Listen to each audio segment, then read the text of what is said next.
Franchement, le mot est là, hein. On est dans le ridicule. Est-ce qu'on a besoin de lois pour savoir que quelqu'un n'a pas 35 ans? Le problème du Cameroun, généralement, c'est pas les lois, mais c'est son applicabilité. Je n'ai jamais entendu qu'une élection présidentielle, qu'on ait 82 dossiers de candidature. On a vu des femmes ici qui ont été battues par leur mari. Tous ces pasteurs ne devraient pas être que des super milliardaires. Si sa candidature est validée, il aurait eu raison du régime et le régime sortirait perdant. Qui est le mastodonte en termes de politique au Cameroun? Ici, nous ne parlons pas de la constitution de la liste. Nous parlons de la présidence du Manidem. Qui est candidat?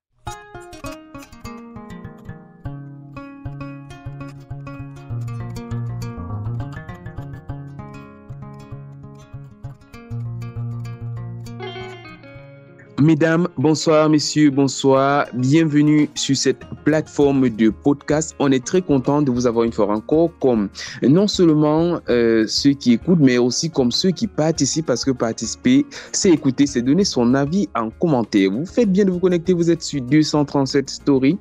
C'est tout simplement le podcast qui fait la une de l'actualité aussi bien au Cameroun qu'à l'international. Et quand on parle d'actualité, c'est tous les sujets qui auront eu lieu au courant de la semaine parce que vous le savez sans doute, votre podcast 237 Stories, c'est 2 fois par mois et pendant ces 2 fois-là, on a l'occasion de vous balader sur tous les principaux sujets.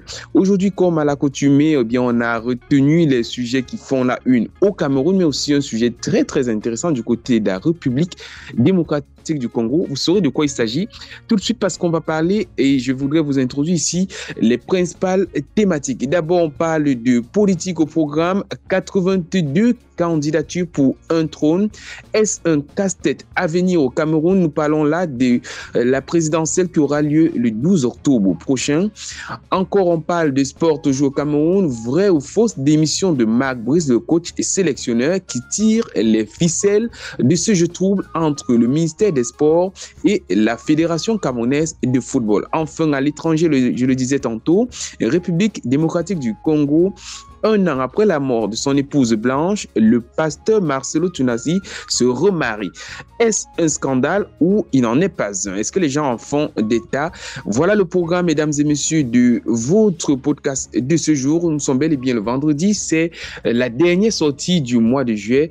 Et pour vous entretenir aujourd'hui, eh bien, on a pris, comme à l'accoutumée, la graine des graines du panel. Eh bien, on a des gens qui nous rejoindront, sans doute. On pense très fortement à Sepiro qui ne peut pas être avec nous ce soir pour un petit souci familial, mais on pense à ceux qui sont surtout là. Et parlant de ceux qui sont là, j'ai envie de commencer aujourd'hui avec celui que je dis toujours, il ouvre et il ferme. Ticharito, qu'on ne présente plus, celui-là qui aime bien donner des pics à mon ami Olivier, celui-là qui sait, il faut le dire tout simplement, ranger vraiment le couteau du bon côté. C'est-à-dire, s'il sent que c'est blessant, il ne va pas hésiter à savoir utiliser les mots. Ticharito, bonsoir et bienvenue au débat. Bonsoir, c'est Doueka. Merci une fois de plus de m'avoir convié à ce moment d'échange. C'est toujours un plaisir. J'imagine aussi les panélistes qui sont très contents de te recevoir chaque fois, sachant que quand tu es là, c'est un moment de partage unique, exceptionnel, convivial entre eux. Comment est-ce que tu as passé ces 2 dernières semaines? Non, disons que ça va au niveau de la santé, tout se passe bien. Au niveau du boulot, on fait avec. Donc, aucun souci majeur à relever. Nous sommes en santé, Dieu merci.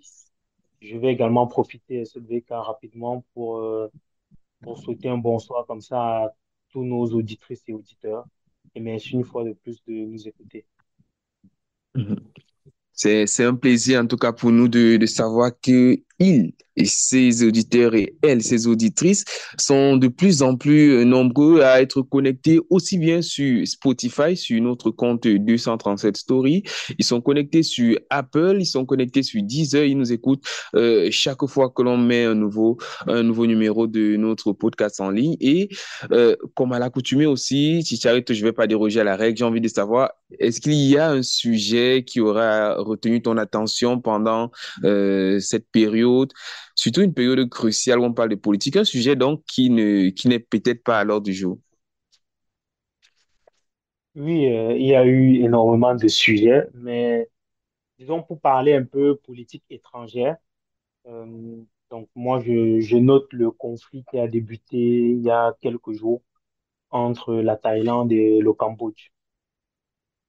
Donc je sais qu'on a déjà des sujets, nous allons parler du Cameroun. Donc mon sujet qui a retenu l'attention, c'est à l'étranger.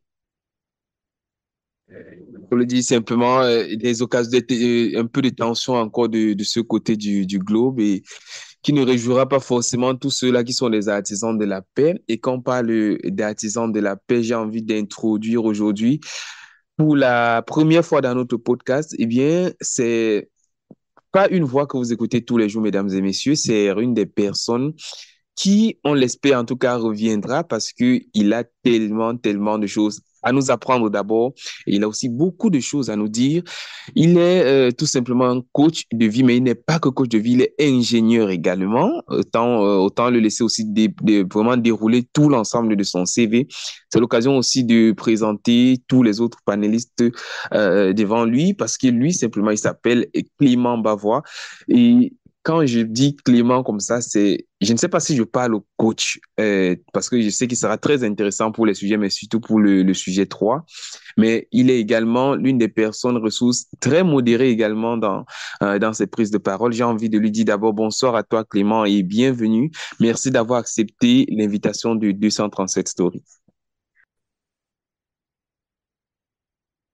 Bonsoir à tous, merci pour cette belle opportunité qui m'est donnée ce soir d'apporter un peu de ma mayonnaise, d'apporter un peu de ma personne sur les différents sujets qui sont posés sur la table, à savoir les sujets politiques, les sujets sport et j'ai envie de dire des sujets de société ou si vous voulez les sujets de mœurs.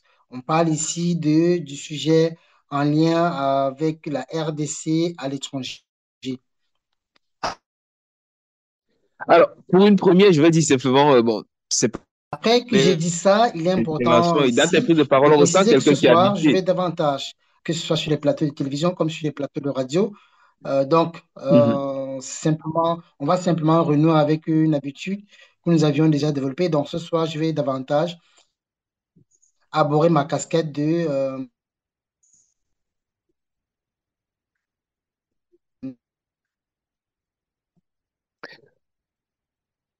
Quelques petits soucis sans doute avec la connexion à Internet. Il faut le rappeler pour ceux qui nous écoutent coach, à life l'étranger. coach. Et Il y a quelques coupures avec ta connexion, coach. Sinon, business coach on est très content certifié. Aujourd'hui, on est très content de t'avoir. Est-ce que tu pourras redire un peu pour ta présentation? Parce que là, on a été un peu coupé. alors, je l'ai dit tantôt, je suis Clément Bavois. À la base, je suis ingénieur en cybersécurité et mu par les questions sociales, j'ai développé au fil du temps, au fil des années, une certaine appétence pour l'accompagnement des couples, que ce soit des personnes vantage, m'exprimer sous la casquette de Life and Business Coach, sur lesquels je suis certifié depuis 2016. Donc, on m'a dit tout simplement que c'est quelqu'un, j'ai envie de dire un sachant, pour ne pas dire un savant, qui est avec nous aujourd'hui et qui va Allô? nous partager. Oui, oui, on Allô? te suit très bien, on te Je ne suit sais pas très si bien, tous les coach. auditeurs sur ma... On, on te suit très bien déjà. C'est vrai il y a eu quelques coupures, mais c'est bon, Si vous m'avez écouté, on te suit très bien. CWK, Non, non, ça va, est-ce que tu as on un t'a bien retour? suivi.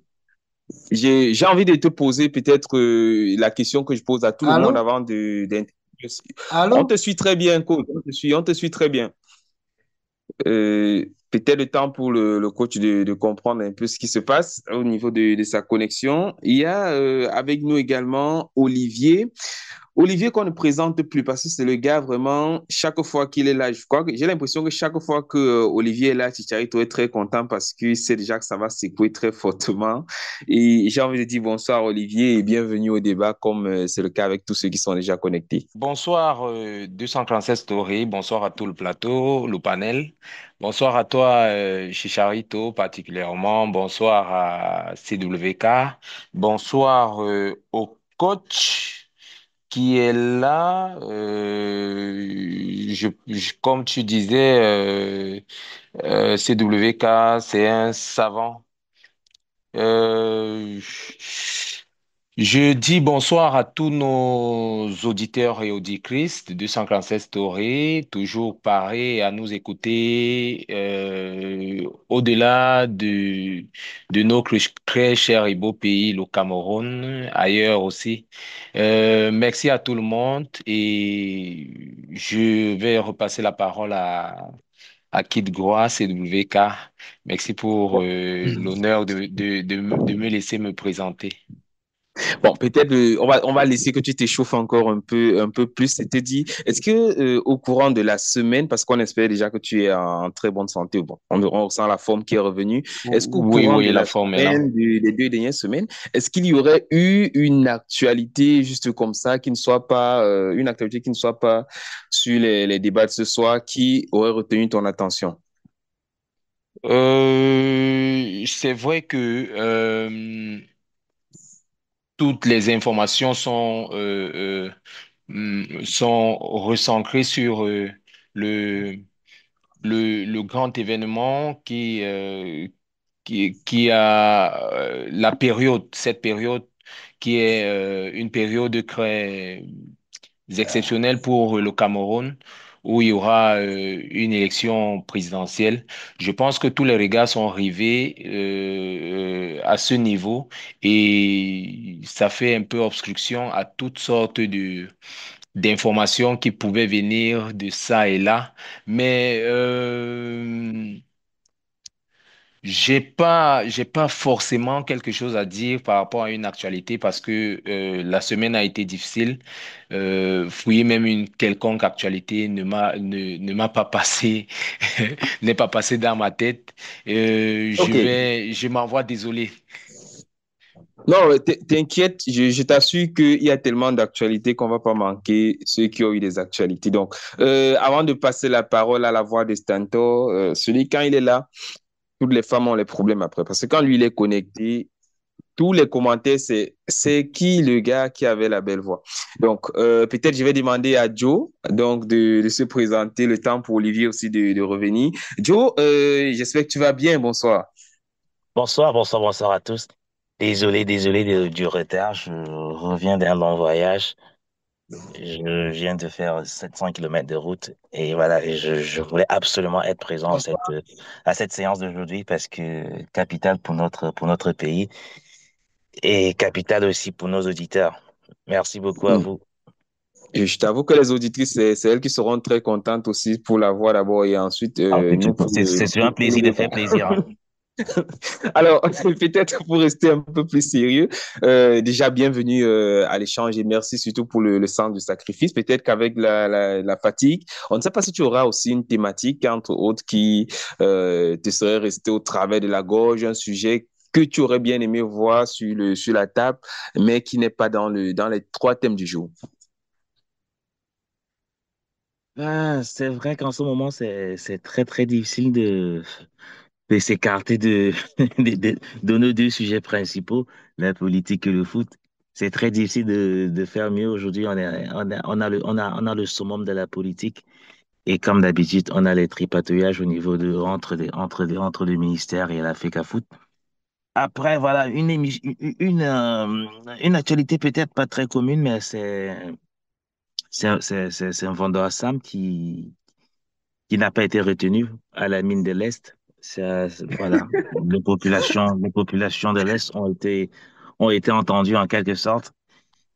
Et voilà, Oui, c'est vrai que c'est quand même cette assez étonnant prédation. de voir que le neveu du président de la République est chassé parce qu'il y a eu des manifestations d'abord par les populations de l'Est et ensuite le neveu du président de la République qui avait jusqu'ici une mine fonctionnelle là-bas, il est chassé par une autre et les riverains sont désormais les propriétaires de tout ce qui concerne les mines d'or là-bas. Bon, c'est une actualité forcément à suivre et Voilà, je pense que on c'est avait posé la la même question. actualité, Dio, parce que moi aussi, je voulais en parler. Je peux te dire que j'ai soufflé cela à Ticharito en off, où je lui disais déjà que, bon, moi, j'ai bien envie de parler de ça. Et bon, vu que tu arrives et que tu en parles, ça veut dire que nous avons été marqués sûrement par la Oui, même chose. Mais sinon, en plus parce que c'est assez révélateur de certaines choses. Pour moi, s'il a pu être chassé facilement, ça veut dire quelque part, il arrive plus à voir son oncle.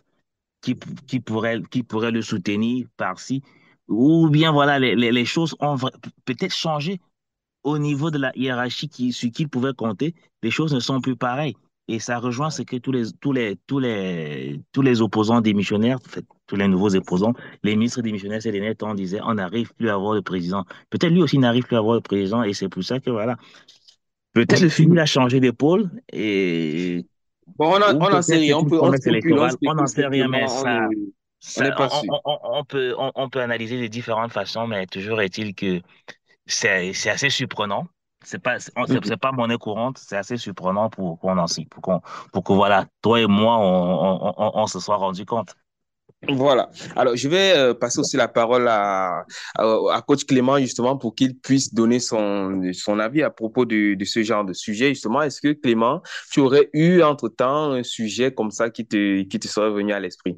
On va engager aujourd'hui bon, avec le top des actualités et surtout ce qui fait le débat ce soir. On parle donc au programme avec le premier sujet. Il y a quelques jours encore, ils étaient un peu plus de 82. Je pense que le chiffre exact, c'est 83 candidatures pour être président tout simplement de la République du Cameroun, parce qu'on le sait depuis la convocation du corps électoral par Paul Biya pour le 12 octobre prochain, eh bien, c'est le bal des candidatures et demain déjà, Elikam devra rendre une première partie de son verdict en ce qui concerne ceux qui sont retenus. Mais avant d'en arriver à ceux qui sont retenus, on a envie de comprendre, est-ce que de toutes ces candidatures, un peu plus de 80, donc 83 pour être exact, est-ce que c'est un casse-tête à venir? D'abord pour Elikam. Chicharito, c'est à toi que je pose la question. Est-ce que actuellement, avec le nombre trop élevé de candidatures, Elikam va beaucoup souffrir?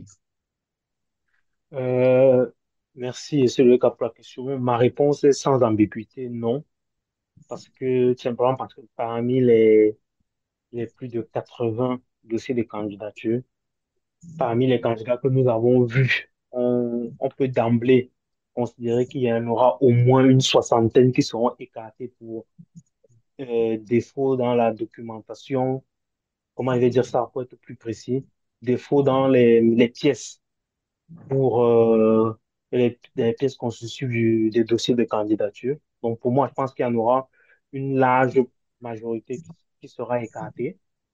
Maintenant, ne nous cachons pas, nous avons trois candidatures marquantes sur lesquelles nous attendons l'annonce demain à midi. Il y a celle du candidat du RDPC parce que de ce côté-là, il y a deux candidatures. Il y a du côté du Manidem avec deux candidatures également. Et il y a du côté du PCRN où vous savez que Robert Kona est en train de rôder, il n'est pas très loin. La justice qui est en train d'attendre Cabral Libi, je crois, demain, si mes souvenirs sont exacts.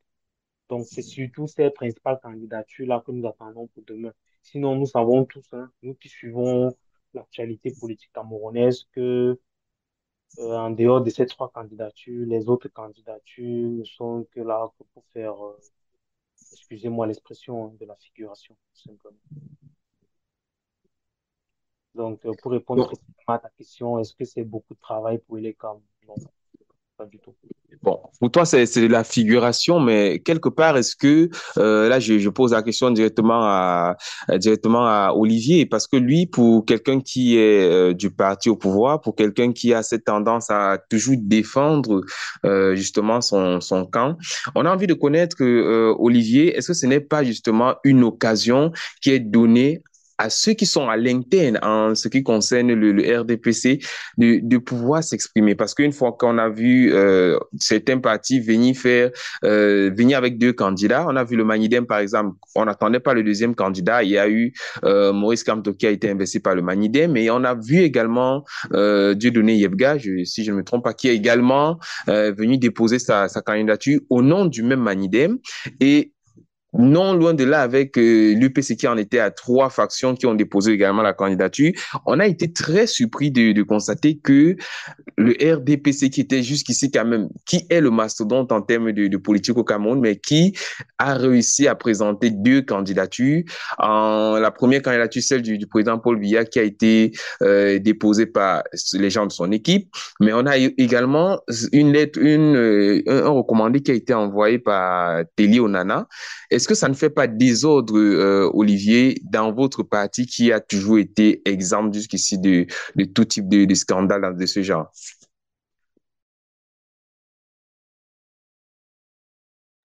Merci CWK pour la parole donnée. Euh, Ce que je pourrais dire ici, c'est que dit la loi? Et, et l'ECAM ne va statuer que suivant la loi électorale. S'il y aura recours, oui, au Conseil constitutionnel, les candidats seront invités à rejoindre à faire un recours. Mais n'allons pas dans la cacophonie. Il y a les règles qui sont déjà établies. Et puis, sur quelle base cela va être débattu? C'est sur les statuts de chaque parti. Au RDPC, par exemple, les statuts du RDPC voudraient que c'est le président du parti qui soit le candidat naturel. Alors, des petits troubles faits, comme le cas de Léon Télé Onana, qui voudrait venir au nom de je ne sais quoi, sur quelle base, venir se présenter comme étant candidat, ça va totalement à l'encontre des statuts du parti, du RDPC. Donc, c'est un non-avenu. Les statuts sont clairs. Le candidat naturel, c'est le président de la République et le président de la République qui est président du parti, qui est candidat naturel. Alors, il faudrait avoir la lettre de soutien du comité central du parti pour pouvoir t'adouber et te permettre de déposer ta candidature. Alors, sans cette lettre, cette candidature, elle est morte dans l'œuf. S'il a été un trouble fait, alors ça n'aura aucun effet, aucune incidence sur la validation de la candidature du président Paul Biya pour un prochain mandat au niveau de l'ECAM. Alors, le recours sera donné, s'il y a un recours, le recours sera nettement en faveur du candidat naturel qui est le président Paul Biya. Mais Alors, pour avant les d'en autres arriver là, partis, sans te couper, Olivier, mais est-ce qu'il a tort de faire ce qu'il fait actuellement, le second candidat du RDPC? Et si la loi dit qu'en cas de double candidature dans un parti, on peut simplement disqualifier ce parti, est-ce qu'il y a des craintes que le RDPC soit disqualifié? la loi électorale, elle est claire. Nous n'allons pas aller contre la loi. Mais la loi est sur la base, se dit sur la base Olivier, pour ne pas des, tourner en des, rond. des, des statuts. J'aimerais terminer. Je réponds à une question. La La question, c'est loi se est-ce Et que tu la dit, loi, réponds, et juste après, que Dieu dit la vient. loi? J'ai Parce vu qu'on Dieu on parle venir. de loi. Non, mais euh, laissez-le euh, terminer. les statuts du parti, la loi sera dit suivant les statuts du parti, pas seulement du RDPC, mais de chaque parti. Et on a donné, il y aura recours. Tous les partis auront droit à un recours, si tel est le cas. Donc, il n'y a pas de violation de la loi quelque part, parce que tous ces partis ont, auront le même, c'est-à-dire que seront placés sur la même balance, auront la même chance. Alors, si le statut de votre parti est différent, par exemple, du RDPC qui voudrait que le président soit le candidat naturel et le candidat du parti par unanimité. Alors, vous aurez gain de cause. Je ne vois pas pourquoi on voudrait discuter, tirer de ça et là. La loi est carrément là. Alors, laissons les candidats faire leur recours. S'il y a deux candidatures au niveau de chaque parti, c'est ce qui sera fait. Olivier, juste Joe, pour... attends un oui, peu, s'il te d'accord, plaît, juste Ticharito tout pour d'abord et compléter un ensuite petit Joe. peu. Oh non, c'est vite fait. Ce dont tu parlais, c'est la lettre d'investiture, pour être précis. Oui, C'est de ce document Oui, que la tu lettre parles. d'investiture. Voilà, c'est oui. ça. C'est tout, c'est la seule précision que je voulais rajouter, Oui, Olivier. merci pour le tuyau, On, Chicharito. pa- Merci. on parle bien d'une lettre d'investiture qui est délivrée par l'ensemble du comité central du RDPC. Bon, on sait que la dernière rencontre du comité central date de très longtemps quand même. Ce n'est pas hier que cette rencontre a eu lieu.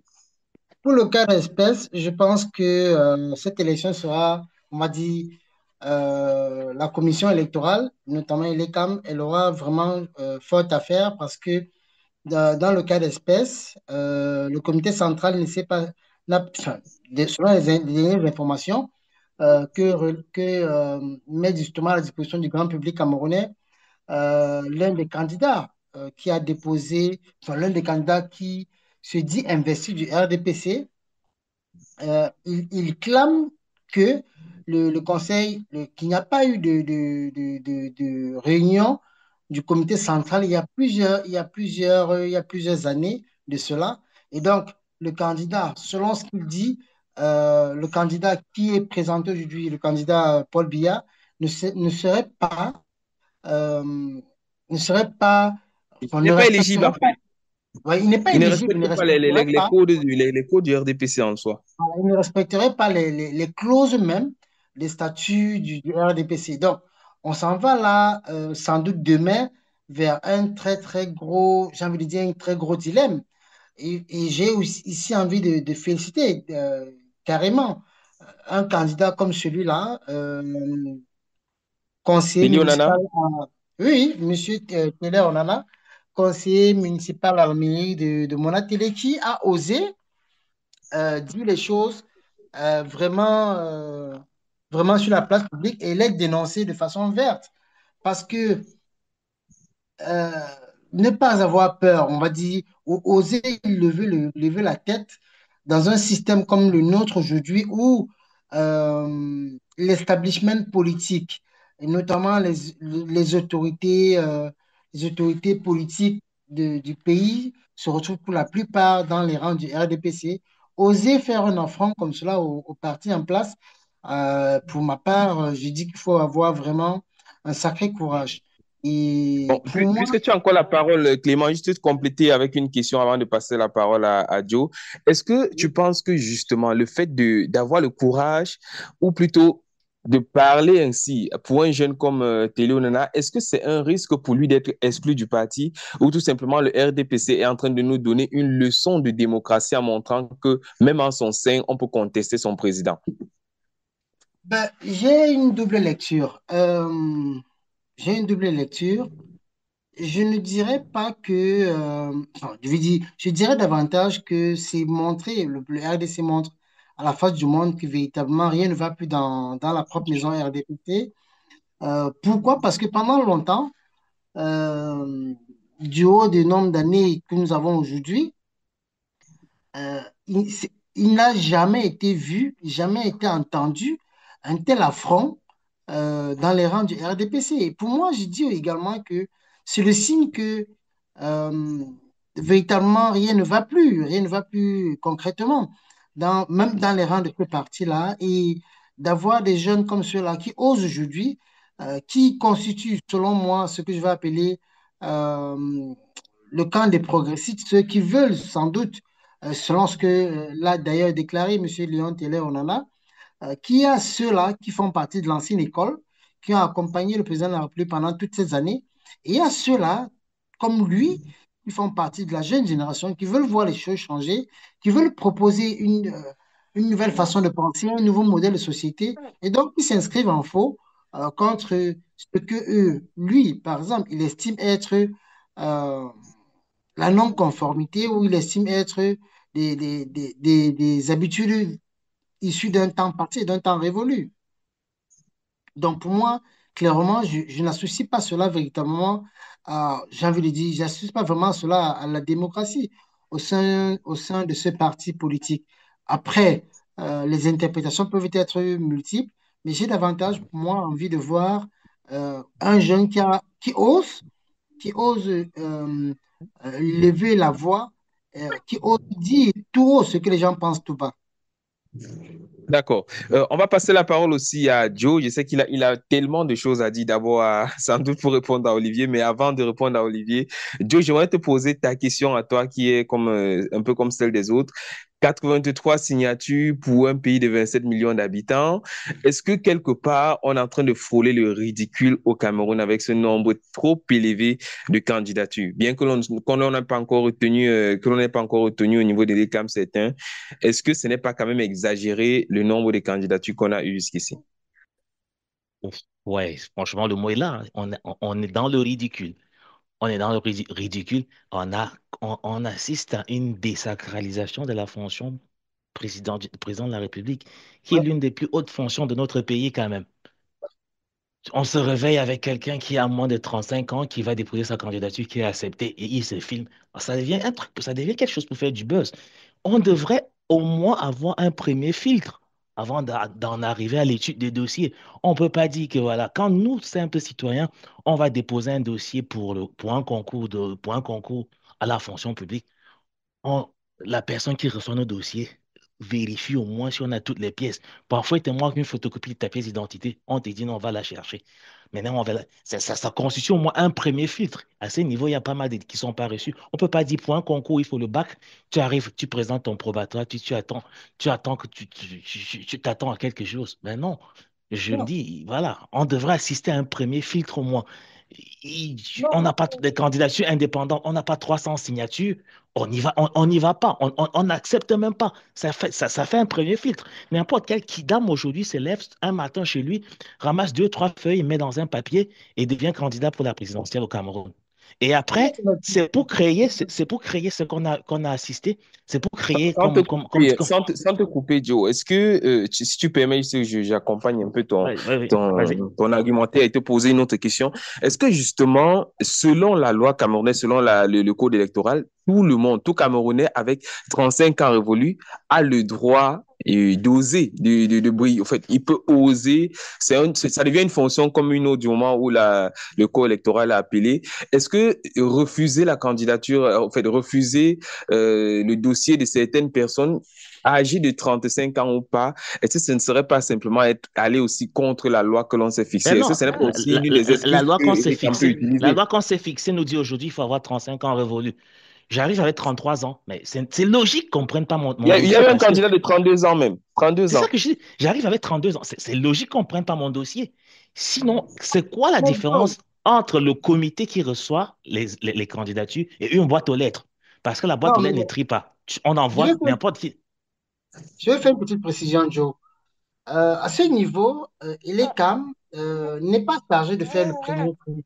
Elle est juste chargée d'accueillir toutes les candidatures. Je prends un exemple pour illustrer mon propos. Lorsque vous arrivez on va dire,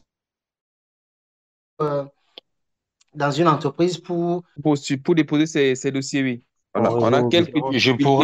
Je pourrais dire quelque chose. Oui, oui, Olivier, on t'écoute, Olivier. Le Non, temps non, pour Olivier, vraiment on de t'écoute donner un pas. bon Olivier, réseau. non, non, c'est le temps de parole de Joe. Olivier, on t'écoute pas. Ah oui, c'est Non, vrai quand même, oui, ça c'est vrai. Laisse Joe finir d'abord. ah, ok, Olivier, je avec ta voulais, permission, pour Clément aussi avec trouver ta un permission, emploi, on va laisser Joe finir entreprise, d'abord, s'il vous plaît. S'il vous plaît, on va laisser Joe finir. Coupez vos micros, on va laisser Joe finir et ensuite, peut-être on va intervenir. Joe, c'est celui qui a eu le moins de temps de parole. Joe, on s'excuse, on te laisse parler, Joe, s'il te plaît. Merci beaucoup. Je continue dans ce que je disais, c'est qu'au moins on aurait eu un premier filtre. On va me dire que l'ECAM n'a pas le droit de filtrer. Mais non, si on te dépose quelque part, on te dit la condition pour y accéder, pour y arriver, c'est d'avoir le bac et que quelqu'un se présente avec le CEP, son dossier est irrecevable à ce moment-là. Maintenant, on passe au second filtre qui est oui. Maintenant, on étudie. On entre dans les tests du parti. Qu'est-ce que dit la loi électorale? Et que dit le parti? Chut. Et que dit le parti? Que dit la loi électorale? Et que dit le parti à ce moment-là? À ce moment, on étudie réellement les dossiers et on en tombe à une conclusion.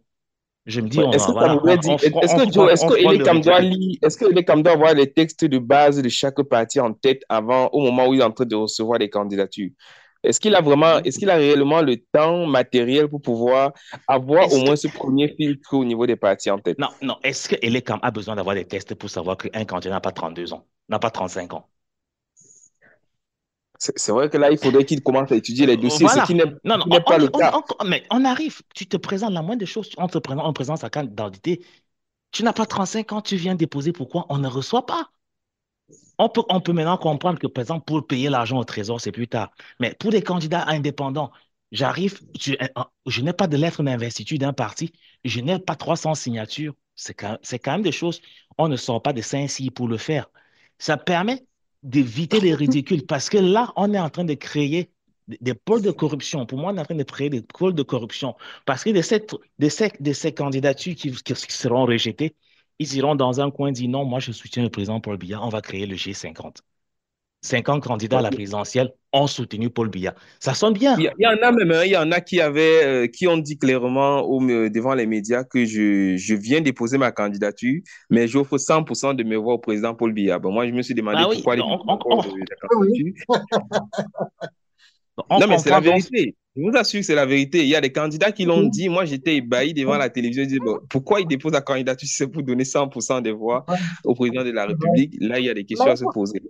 Mais il faut On- dire, Je pourrais dire quelque chose à la suite de Dio, s'il vous Oui, plaît. Joe, Euh, pardon, Olivier, on te permet maintenant. si- oui, Vous allez permettre si aussi que Dio me Joe parle permet. beaucoup tout à l'heure. J'épouse la pensée de Dio, l'argumentaire de C'est Dio. rare, hein, c'est très Euh, rare. oui, j'épouse l'argumentaire de Dio parce que on assiste là à ce qu'il a dit comme un ridicule. Mais je voudrais aussi dire que c'est un couteau à double tranchant parce que la loi l'autorise. Que peut-on bien faire? La loi l'autorise. Il faudrait maintenant que celui qui va, il faudrait appeler Est-ce qu'il faut à la une conscience. reformation de la loi? Non, non, même pas une reformation de la loi. Peut-être après celle-ci, on va devoir revoir le code électoral. On va devoir de revoir forcément ce code électoral On l'a qui déjà a revu au niveau de l'âge et au niveau du montant, parce Oui, qu'avant, c'était 30 millions. la loi, elle évolue. Il Non, faudrait qu'on évite. est-ce qu'on a besoin de loi pour savoir que quelqu'un n'a pas 35 ans? Tu passes Non, pas. Est-ce qu'on a besoin de Joe, revoir la loi? Le problème du Cameroun, généralement, c'est pas les lois, mais c'est son applicabilité. La loi dit quelque c'est, chose et on ne l'applique pas. Parce qu'on veut je, créer, on fait des appels, on veut créer des trous d'air pour de non, la non, Joe. corruption, pour de la Ici, manipulation. Ici, on pourrait venir dire que pourquoi refuser la candidature d'un citoyen camerounais? Ça va encore poser un autre problème. Mais Ça parce qu'ils sera ne comme si respectent juste c'est... pas les conditions. Si on se donne des lois, on Oui, doit les respecter. Si tu n'as pas mais 35 ans, pourquoi on refuserait ta candidature? Non, Pourquoi on accepterait ta Joe, candidature? le Joe, problème n'est pas au niveau des 35 ans seulement. Le problème au niveau de l'engagement citoyen de chaque Camerounais à son niveau. On a l'impression que les Camerounais dans leur ensemble prennent tout à la légère, même l'élection présidentielle, qui est une Olivier, élection. Oui, je vais poser une question tout bête. Hein? oui. Si on arrive demain, on voit un Suisse, un Argentin, un Marocain venir déposer sa candidature, on la prend ou pas? On ne peut pas la prendre. Pourquoi? Parce que il n'est pas, Il ne dit pas la nationalité camerounaise. il ne Je pense respecte pas là. pas, sa candidature ne respecte pas la loi. Mais est-ce que la personne qui a 35 ans, sa candidature respecte la loi? 35 ans révolus, Euh, la candidature respecte la loi à Est-ce que 35 ans 32 révolus. ans, je voulais dire 32 ans, est-ce que sa candidature respecte Non, la loi? 32 ans, c'est inadmissible. Qu'est-ce qui Et se pourquoi on prend la passe? candidature de quelqu'un qui a 32 ans et on rejette de Qu'est-ce celui qui qui se est marron? passe? Le Elecam Joe, Joe, n'est Joe, pas chargé de censurer les candidats dès maintenant. Je pense que c'est ce que Clément était en train de dire. Elecam n'est pas chargé de censurer les candidats. Elecam ne fait que recevoir. Elecam est là maintenant comme une boîte aux lettres. À la suite de ceci, c'est maintenant, c'est demain. Demain qu'il y aura la censure. Je ne pense pas que celui de 32 ans pourra passer parce qu'il n'a pas respecté la loi électorale. Je vais Ouais, m'arrêter mais là Olivier, pour... Olivier, ouais, mais avant de passer la parole à coach Clément, tu te contredis quand même. Ça veut dire que si un Argentin vient, normalement, on doit recevoir son dossier, puisque c'est après qu'on fait la sélection des candidatures. Donc, même si un Argentin vient, a priori, tu ne peux pas savoir qu'il est Argentin, puisqu'il peut être, Non, il peut avoir un parent camerounais. Non, Donc, a non, non, priori, tu ne le sais Chicharito, pas. non, Chicharito, Pourquoi? Chicharito, il y a ce qu'on appelle la Carito, nationalité. si vous C'est la permettez, première chose. Être de Oui, mais c'est ce que je nationalité dis. camerounaise. Mais bien sûr, Être de nationalité camerounaise. mais Olivier, attends, D'abord. si ça veut dire que Charito, tu te contredis. si vous Tu te permettez, contredis, Olivier. Si si vous la permettez, première si vous condition, c'est permettez, être des je nations. dis que, Oui, oui, vas-y, écoute. Pas de souci. non, si vous permettez, je vais dire une chose, c'est quoi? C'est que vous ne pouvez pas accuser les gens d'être Camerounais ou de ne pas être Camerounais rien qu'à leur Voilà. visage. Bah Ou voilà, c'est ce que je autre dis. chose. Comment est-ce que vous regardez quelqu'un de par sa physionomie et vous décidez que cette personne n'a pas 35 ans? Non. Voilà. Soyons un peu plus sérieux et conséquents dans nos analyses. Je vais dire que le rôle de l'ECAM en ce moment, c'est simplement de recevoir les De dossiers de recevoir. candidature, Mais ça, je suis d'accord. de recevoir les intentions de candidature. Parce qu'en fait, on va dire quoi? J'ai envie de dire quoi? Qui sont candidats à la candidature, en fait. Tous ceux qui ont déposé les dossiers en ce moment sont candidats à la candidature. Maintenant, après qu'ils aient fini Pour ça, répondre à la euh, question d'Olivier, de CWK, est-ce qu'on est dans le ridicule ou pas dans ce cas?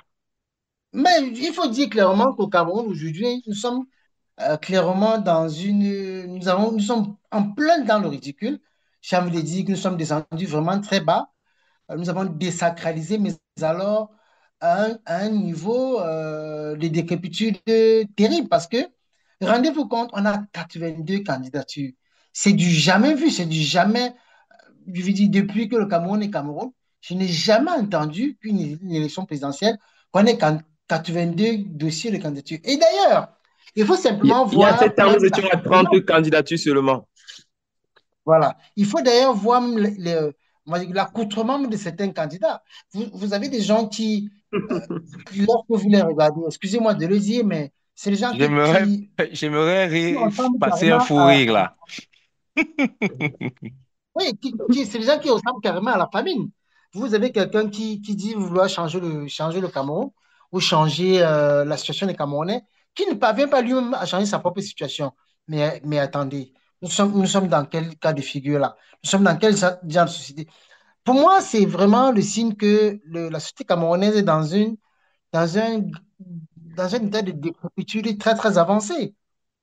Il n'y a qu'à voir la qualité des candidatures. Il y en a, mais attendez, quelqu'un qui est président, souhaite, enfin, qui est candidat à la candidature pour les présidentielles, se doit d'avoir, vous savez, lorsque l'on souhaite être candidat, pardon, lorsque l'on souhaite être président de la République, on doit, même avant d'être candidat, on doit arborer le métier, si vous voulez, arborer le Habiter la costume. fonction. On doit habiter la fonction. Mais Non, là, la je suis plupart des totalement candidats, d'accord avec Joe, hein. voilà, la Aujourd'hui, plupart des vraiment, candidats, c'est... ce sont des tentampions. Comme quoi le bon sens n'a pas de parti. Mais oui, Ouais, ça, c'est c'est vrai. des... Ça, c'est vrai. Oui, mais Non, Non, bon, mais, en fait, mais quand nous même. rions, mais, nous rions, mais vraiment, c'est des gros rigolos de mon point de vue. J'ai bon, envie de dire que alors, c'est des clowns. permettez peut-être que l'on remette un peu de l'ordre à la maison. On va revenir un peu dans la thématique et aborder un peu un autre aspect qui m'a un peu interpellé. Avant même d'arriver au niveau des différents programmes, de ces différents candidats, bon, je sais qu'on Oui, aura le temps d'en parler parce qu'on a beaucoup, on en a au moins pour 3 mois. Mais j'ai envie de parler d'autres choses, vraiment tout à fait autre chose en te passant la parole chez Charito. Est-ce que de ces 82 clairement, toi, tu vois peut-être certains des candidats qui se dégagent, ou bien ceux-là qu'on m'a dit, on sait que ceux-ci peuvent être retenus. On a vu par exemple ce soir et depuis, je pense depuis hier soir, une certaine liste qui aurait fuité des potentiels candidats qui pourraient être retenus par Elecam. Est-ce que toi, tu as ton idée sur une short list de ces candidats qui peuvent vraiment être des favoris qui pourront être retenus? Euh, oui, j'ai par exemple le candidat du SDF. Moi, je pense que sa candidature ne souffre de rien. Le candidat du FSNC, là aussi, SDF, Joshua aussi. le Deux choses. SDF, FSNC, c'est l'ancien Chiroma, ministre, le ministre démissionnaire Issa Chiroma. Chiroma. Oui, il y a l'UNDP, il y Bello Bouba a, Maïgari également. il y a l'UDC. Oui, Tomaino Tomaino Dambadjoya. Damjoya. Donc, moi, ça, sont les principales candidatures. Pour moi, il y a quasiment une certitude qu'elles passeront. Mais comme je l'ai dit à l'entame, pour moi, il y a trois candidatures. Honnêtement, ce sont les trois les plus attendues. Parmi la pléthore de candidatures, il y a vraiment trois qui focalisent l'attention. C'est celle du RDPC, celle du Oui. Manidem et celle du PCRN. Et je rajouterai aussi que ce que je n'ai pas rajouté à l'entame, je rajouterai aussi l'UPC. Donc, je rajouterai les quatre. Voilà, les quatre sur lesquels j'aimerais, personnellement, je suis attentif, j'aimerais voir, même si de mon point de vue, je sais déjà que la candidature du RDPC, honnêtement, elle sera validée, rien à dire. Maintenant, C'est le contraire qui nous UPC, surprendrait en fait. bien sûr. Bon, Maintenant, maintenant, UPC, Manidem, PCRN, j'attends de voir. bon, tu fais bien de parler de ces partis, Ticharito. Je reste la parole, tu vas garder un peu la parole. Bon, le problème, c'est qu'actuellement, le RDPC a deux candidats, le Manidem a deux candidats, l'UPC a trois candidats. Et il n'y a que le PCN qui a un seul candidat. Et même bien qu'il ait un seul candidat, il y a encore Robert Kona qui est actuellement à la justice Tout à fait. avec le PCRN encore parce qu'il réclame toujours la présidence du parti. Est-ce que tu penses que dans ce brouhaha, on peut réussir à tirer le vrai du faux et réussir à écarter certains candidats, c'est-à-dire rester avec un seul candidat pour ceux qui ont plusieurs présentations de candidats? Honnêtement, je peux peut-être me tromper, mais je pense que le candidat du RDPC, Paul Biya, sera accepté. PCRN Kabralibi, je pense qu'il va passer. Mais moi, j'ai vraiment un doute par rapport à celui du Manidem. Moi, je pense que je suis pas sûr que Moïse Kamto va Investi. être accepté, va être euh, investi bref, va être déclaré candidat Charry, par ton doute est Elecam nourri par Tourafa. quoi? Par un aspect illégal de sa candidature Bonne question. ou bien Non, par une non, peur, non, C'est la non. question que j'allais envoyer par une par la peur suite. du... Non, son doute, mon doute est fondé par rapport au fait que on voit très bien, hein, j'ai envie de dire, sur la pléthore de candidatures qu'on a déclarées, on voit bien que toute l'attention, que ce soit même des ministres en fonction, même des opposants, toute l'attention est focalisée sur la candidature de- du parti Manidem et Non, principalement du de candidat ça. Maurice Kamto, pas du parti Candidat Moïse. Manidem, parce On qu'il voit bien que c'est il cette y a il y a six candidature-là. mois, on parlait pas du Manidem. Je suis d'accord, mais on voit bien que c'est cette candidature-là qui cristallise énormément. On voit déjà les lettres portées, les messages qui émanent des services compétents sécuritaires du pays. On voit bien qu'il y a déjà une atmosphère assez négative qui est en train de monter. Et donc, je pense qu'il y a quand même, j'ai envie de dire, 80% de chances que sa candidature soit rejetée. Ça, c'est ce que je pense. Après, Et si elle n'est peut-être, pas rejetée, moi, je dirais que c'est très bien parce que il va de notre démocratie. Moi, j'aimerais très bien voir un match, refaire ce match-là de 2019. CWK, désolé de prendre ta oui. place une seconde. J'ai pas toujours, je suis la réponse à ma question. Est-ce que c'est Là, tu as fondé, le droit. qu'est-ce qui justifierait l'élimination Euh, de ce candidat? Tu m'as posé la question et je t'ai répondu. Du C'est point de juste vue du... que, Non, toi, c'est tu parles juste, de l'aspect du régime oui, qui a mais peur. Je bien dis, sûr, parce que, Oh, mais Bon, ça, je c'est vais vrai dire que ta c'est son question, de doute à façon lui, laisse-moi, légitime, qui n'est pas de j'ai façon forcément compris ta légitime. question. J'ai compris Je ta vais, question, laisse-moi te répondre. ce que j'essaye de te faire comprendre, et ce que nous tous nous savons, c'est que d'un point de vue légal, le droit, typiquement du droit, il n'y a aucune raison que sa candidature soit rejetée. Tout le monde le sait. Mais maintenant, c'est le D'accord. Cameroun. Moi, j'ai envie de te dire, moi, c'est pour ça Non, que moi, je très ne sais souvent, pas, hein.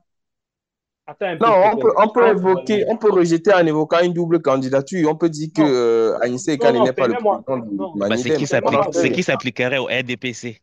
permets-moi de Voilà, Exactement. développer. Possible. Permets-moi de voilà. développer. Je dis ça tout simplement parce que, La jurisprudence UPC. non, On vous a clairement non, dit non, que le RDPC, attendez, les statuts du Olivier, attends, s'il RDPC te ne plaît. permettent Olivier, pas à attends, Léon s'il te plaît. Olivier, Télé Onana de présenter sa candidature. Olivier, Ok. laisse-moi terminer, s'il te plaît. Permettons peut-être à Ticharito, tu finis et après, on va, Termine très j'ai vite. une question pour Joe et ensuite Olivier et on va finir avec Clément. Je termine très vite. Je dis ça en m'appuyant sur deux faits. Si vous avez suivi, par exemple, les élections en Roumanie, si vous avez suivi avec le candidat roumain, j'oublie son nom, Georgescu, ou si mes souvenirs sont exacts, il était arrivé deuxième au premier tour. Et comme sa candidature a surpris l'establishment, la Cour constitutionnelle a tout simplement annulé les élections et on a écarté du processus, tout simplement, sans raison légale. Donc, on Sans ne te donne raison aucune valable, raison oui. légale. Non, donc, il dit bien légal, pas valable. Légal, d'un point de vue du droit, on ne te donne pas des raisons. On écarte ta candidature sans avoir à te donner une raison légale. Et c'est ce que certains donc, quand je vois ce qui se passe, par exemple, au Cameroun, je me dis qu'ils n'ont pas besoin de nous donner une raison légale. Nous voyons très bien qu'à chaque fois qu'on introduit un recours au niveau du Conseil constitutionnel, il se déclare incompétent. D'un point de vue légal, il ne te donne pas la raison légale pour laquelle il est incompétent. Il te répond juste qu'il est incompétent. Et donc, de ce point de vue-là, c'est cette base-là que je me fonde pour dire que je pense qu'il y a 80% de chances que sa candidature soit rejetée. Si elle est acceptée, j'ai envie de dire que je serai le premier ravi parce qu'on aura un match à trois qui va se rejouer comme en 2018 et ça sera très bien pour la démocratie camerounaise, tout simplement, pour ne pas être Un trop match à clair. trois et on va profiter de ta sortie, ou plutôt de ta conclusion pour poser la prochaine question à Joe. Justement, Joe, est-ce que avec déjà Maurice Kamto, à qui il était reproché par plusieurs personnes, notamment les pontes du régime, de ne pas vouloir céder son siège au sein du MRC, le voilà qui quitte donc son parti, qui démissionne d'après c'est dit et qui se retrouve au sein du Manidem, qui est investi par le Manidem. Est-ce que c'était une erreur de calcul d'abord pour lui, le fait de ne pas avoir participé aux dernières législatives? Et maintenant, étant au sein du Manidem, est-ce qu'il a la même force de frappe avec les argumentaires qu'il aurait pu utiliser s'il était au MRC? Est-ce qu'il a la même force pour pouvoir se défendre face à la machine en face de lui? Ouais, merci pour cette question. Je vais répondre mon avis. Je vais donner mon avis pour être mon avis clair là-dessus. Je pense que c'était une erreur de ne pas aller aux élections législatives de 2020, même s'il comptait sur les législatives de 2025. Et je comprends la position qu'il avait à ce moment parce qu'il sortait de la contestation des élections présidentielles. Aller aux élections législatives, c'était une forme de validation de ce qui s'est passé aux élections présidentielles. Donc, tout cet imbroglio, il s'en est mêlé les pédales. Et aujourd'hui, le régime veut absolument lui faire payer le prix de cette non-participation aux élections. Pour moi, je pense que c'était une erreur pour répondre à la première question. À la deuxième question maintenant, est-ce qu'il a la même force de frappe? Je dirais beaucoup plus même. Je dirais beaucoup plus parce qu'il va se débarrasser d'un problème d'un problème que le régime a toujours créé aujourd'hui pour dire que lui, c'est le candidat des élections. C'est un Bamileke, c'est le candidat des Bamileke. Maintenant, le fait d'être investi par un autre parti qui n'est pas, il aurait pu être investi par le parti de Pierre Kouemo ou un autre parti des ressortissants de l'Ouest qu'on aurait dit, ah, ses frères l'ont investi. Maintenant, le fait d'être UMS. investi par quelqu'un comme, par un parti comme le Manidem, lui donne Qui a un fort Ben, ancrage dans le littoral plutôt. voilà, qui a un fort ancrage plutôt dans le littoral et qui a une grosse expérience de lutte, c'est des partis de lutte. Il lui donne un peu cette ouverture. Maurice Kamto et Anissé Ekane ne sont toujours pas d'accord sur les sujets. Donc aujourd'hui, comme on dirait, entre l'union et l'intercession, on va choisir l'union. Donc aujourd'hui, ça l'ouvre un peu plus des portes des portes à cela. Et le fait que la tension soit cristallisée sur, sur son, sur sa candidature, si sa candidature est validée, il aurait eu raison du régime et le régime sortirait perdant. Parce que là, c'est qui perd la face. Si Maurice Kamto ne va pas aux élections, c'est aussi un risque. C'est aussi un risque pour le Cameroun, la communauté internationale, et ces élections n'auront pas l'air d'être des élections. Voilà, ne pourront pas légitimer la victoire du RDPC. Le RDPC a besoin de Maurice Kamto pour légitimer sa victoire derrière. Sa victoire Et éventuelle. bah oui, sa victoire éventuelle, le RDPC a l'appareil. On a commencé à voir les listes électorales avec des jeunes de moins de 15 ans inscrits sur les listes électorales. Donc on comprend déjà qu'il y a une fraude massive qui est à l'origine. Et je ne comprends justement pas. Pourquoi le RDPC, étant sûr de ces faits-là, s'acharne sur Maurice Kamto et ils sont en train de construire une sympathie autour de Maurice Kamto. Même ceux qui Moi, je hier ne pense le que l'affaire connaissaient a pas, changé de temps, hein.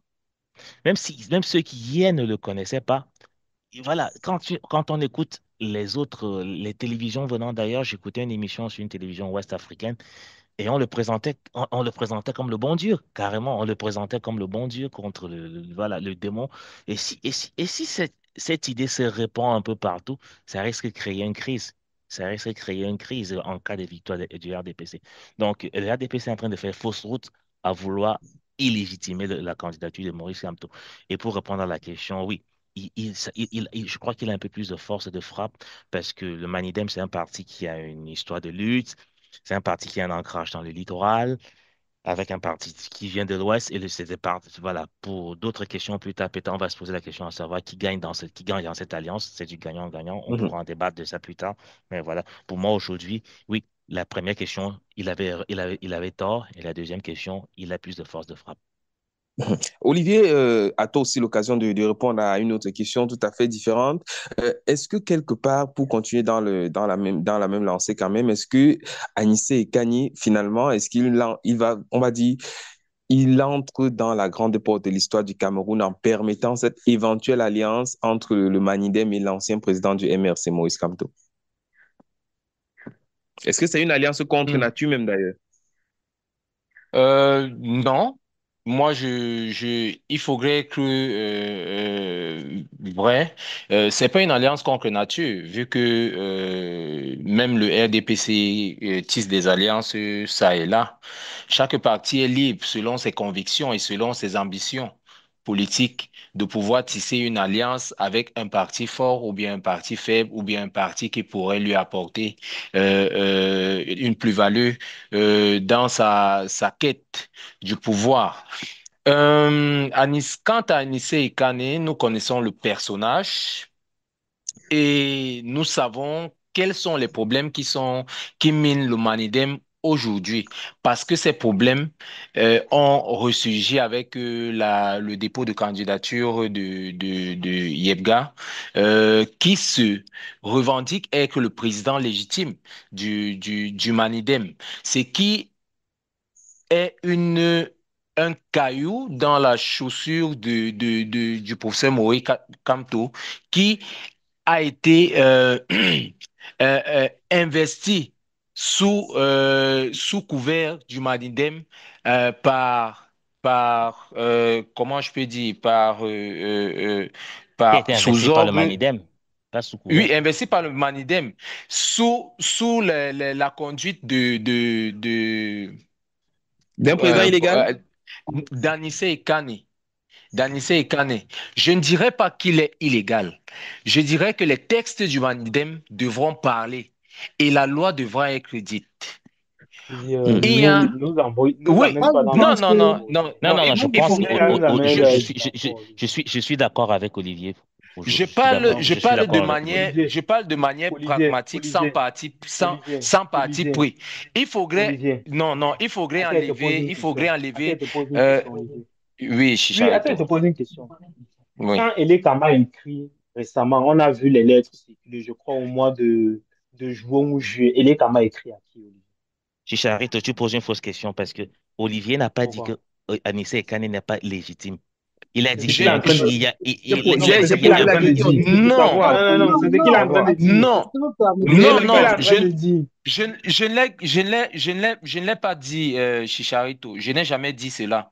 J'ai Oui, mais dit c'est ce que que tu penses, non? C'est ce que tu J'ai dit, sous-entends, non? non, non, je ne dis pas. D'accord, Olivier, Je suis d'accord. en train de dire D'accord, que vas-y, vas-y, continue, Olivier est tout juste en continue. train allait de bien, rappeler les faits. tout allait Il y bien, a deux tout candidats du allait Manidem, ce bien, qui est un tout fait. allait bien jusqu'à ce que Yebga pose sa candidature. Est-ce que Yebga a posé la candidature sous la bannière du Manidem? Oui. Oui. Il y a maintenant deux candidatures. Celle du professeur Maurice Kamto, avec pour accointance Anissé Ekane, et celle de Yebga, qui est qui, l'on connaît, a un problème personnel avec Anissé Ekane, qui dispute non, la mais présidence du Mani, écoutez, qui pour revendique être, la présidence du Manidem, oui. pour être plus sérieux, Olivier, pour moi, je pense que c'est juste une tempête dans un verre d'eau. Cette candidature de ce monsieur qui est venu Pourquoi tu le déposer sa penses, candidature. Clément? Pourquoi est-ce que tu le penses? Non, Je le pense pourquoi? Parce que jusqu'à ce On revient soir vers toi, encore, Olivier, s'il te plaît. oui, d'accord. jusqu'à ce soir encore, ce monsieur qui clame être président du Manidem, la liste qu'il a déposée ou la liste qu'il aurait déposée ou le dossier qu'il aurait constitué pour sa candidature pour les candidatures à l'élection présidentielle, il y a qui l'a inscrit comme étant le secrétaire a fait un démenti public. Il a fait un démenti public et en insistant sur le fait que lui, il ne se reconnaît pas dans cela. Il ne se reconnaît pas en tant que secrétaire du Manidem. Il ne se reconnaît pas en tant que. Il ne reconnaît pas d'ailleurs le sieur en question comme président du Manidem. Il est bien comme président, oui. Comme président du Manidem. Il a d'ailleurs dans sa vidéo, en prenant le peuple camerounais à témoin, en sens qu'il n'a jamais donné son accord pour faire Mais partie de la Jean liste me de. voit. Clément, Oui, ça oui.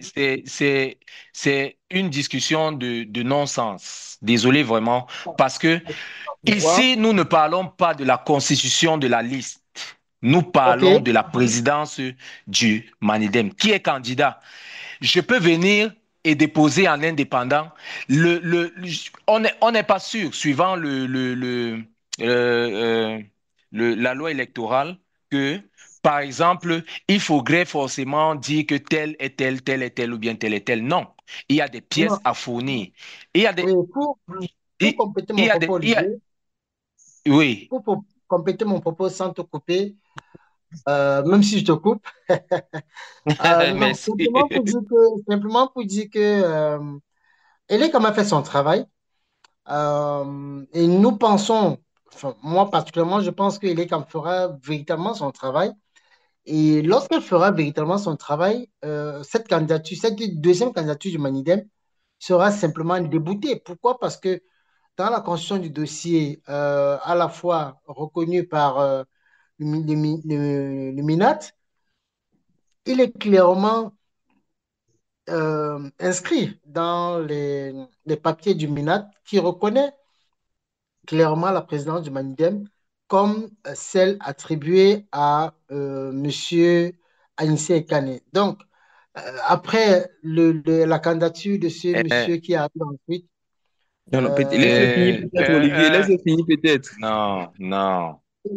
ce monsieur qui arrive ensuite pour poser sa candidature, de mon point de vue, elle ne pourrait pas prospérer si l'on reste véritablement puriste en termes d'interprétation des textes.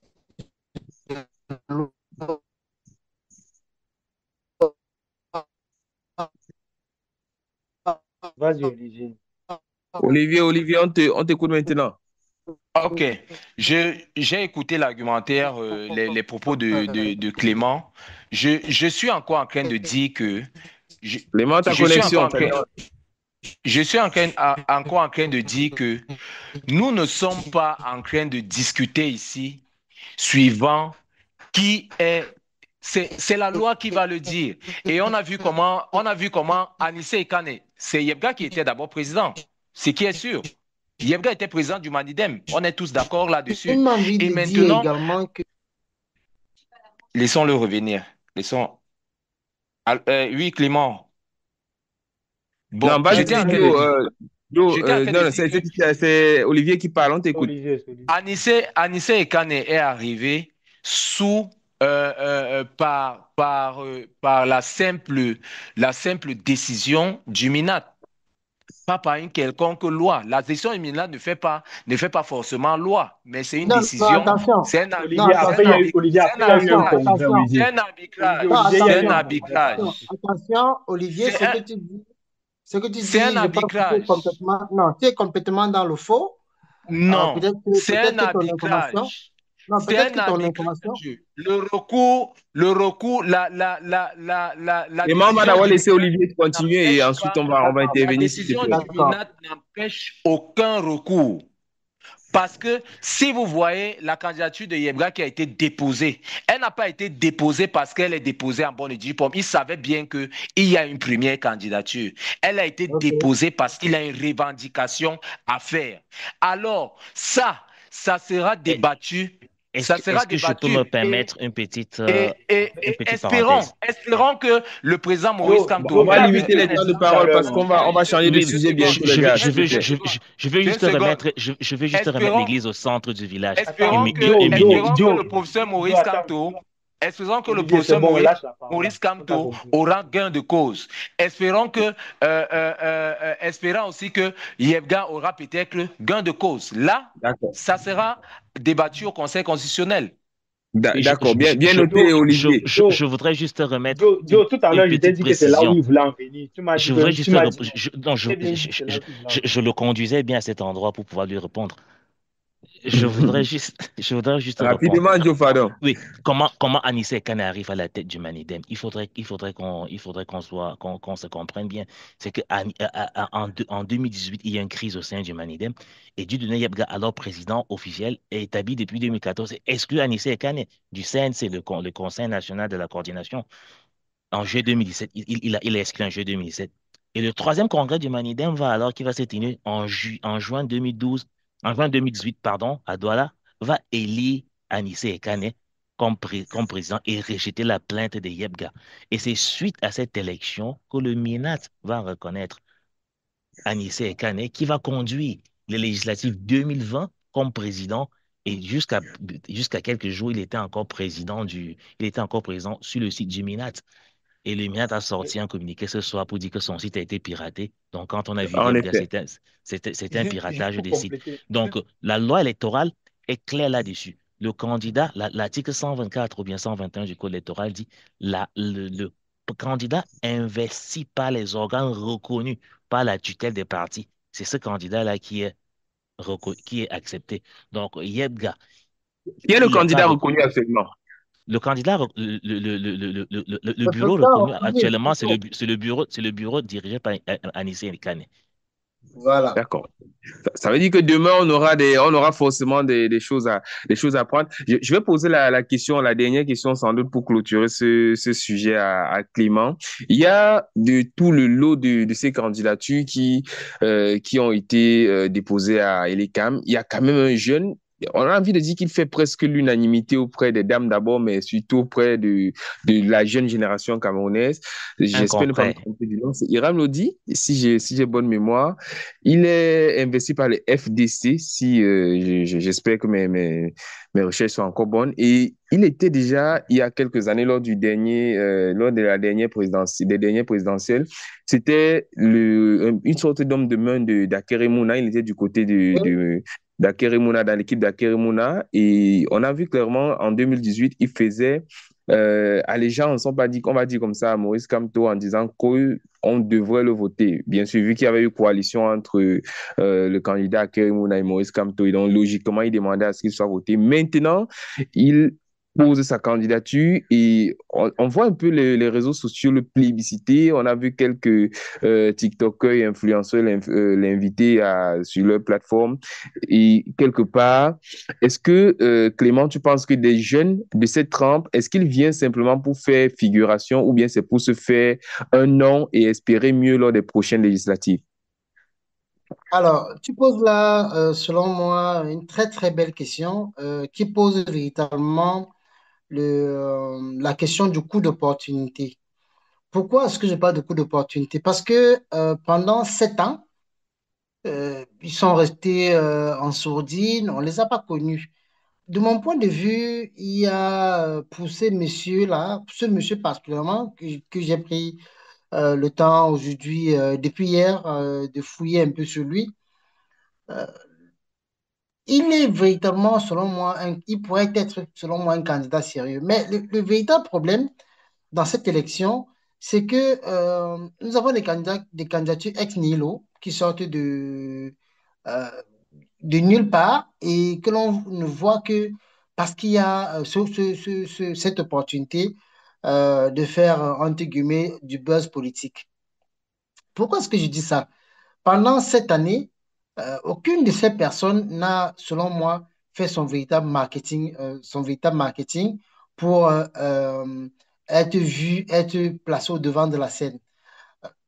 Et dans ce sens, je vais apprécier les candidats comme le candidat Kabralibi ou encore le candidat Maurice Kamto, qui enfin, dit quoi, pendant ces 7 années, n'ont eu de cesse, que ce soit au travers des médias, au travers des réseaux sociaux ou au travers de leurs représentants sur les plateaux de télévision, les chaînes radio, qui n'ont eu de cesse de dire qu'ils sont là, de se manifester, de manifester leur présence. Donc, pour moi, un candidat comme celui-là, il a certes quelque chose de très intéressant, déjà partant de sa première expérience en tant que membre de l'équipe de campagne du candidat Kerimuna, mais une expérience comme celle qu'il a eue en 2018, de mon point de vue, aurait dû lui servir de tremplin, dans le sens que elle lui aurait permis de comprendre qu'on est dans un jeu politique. Et dans un jeu politique,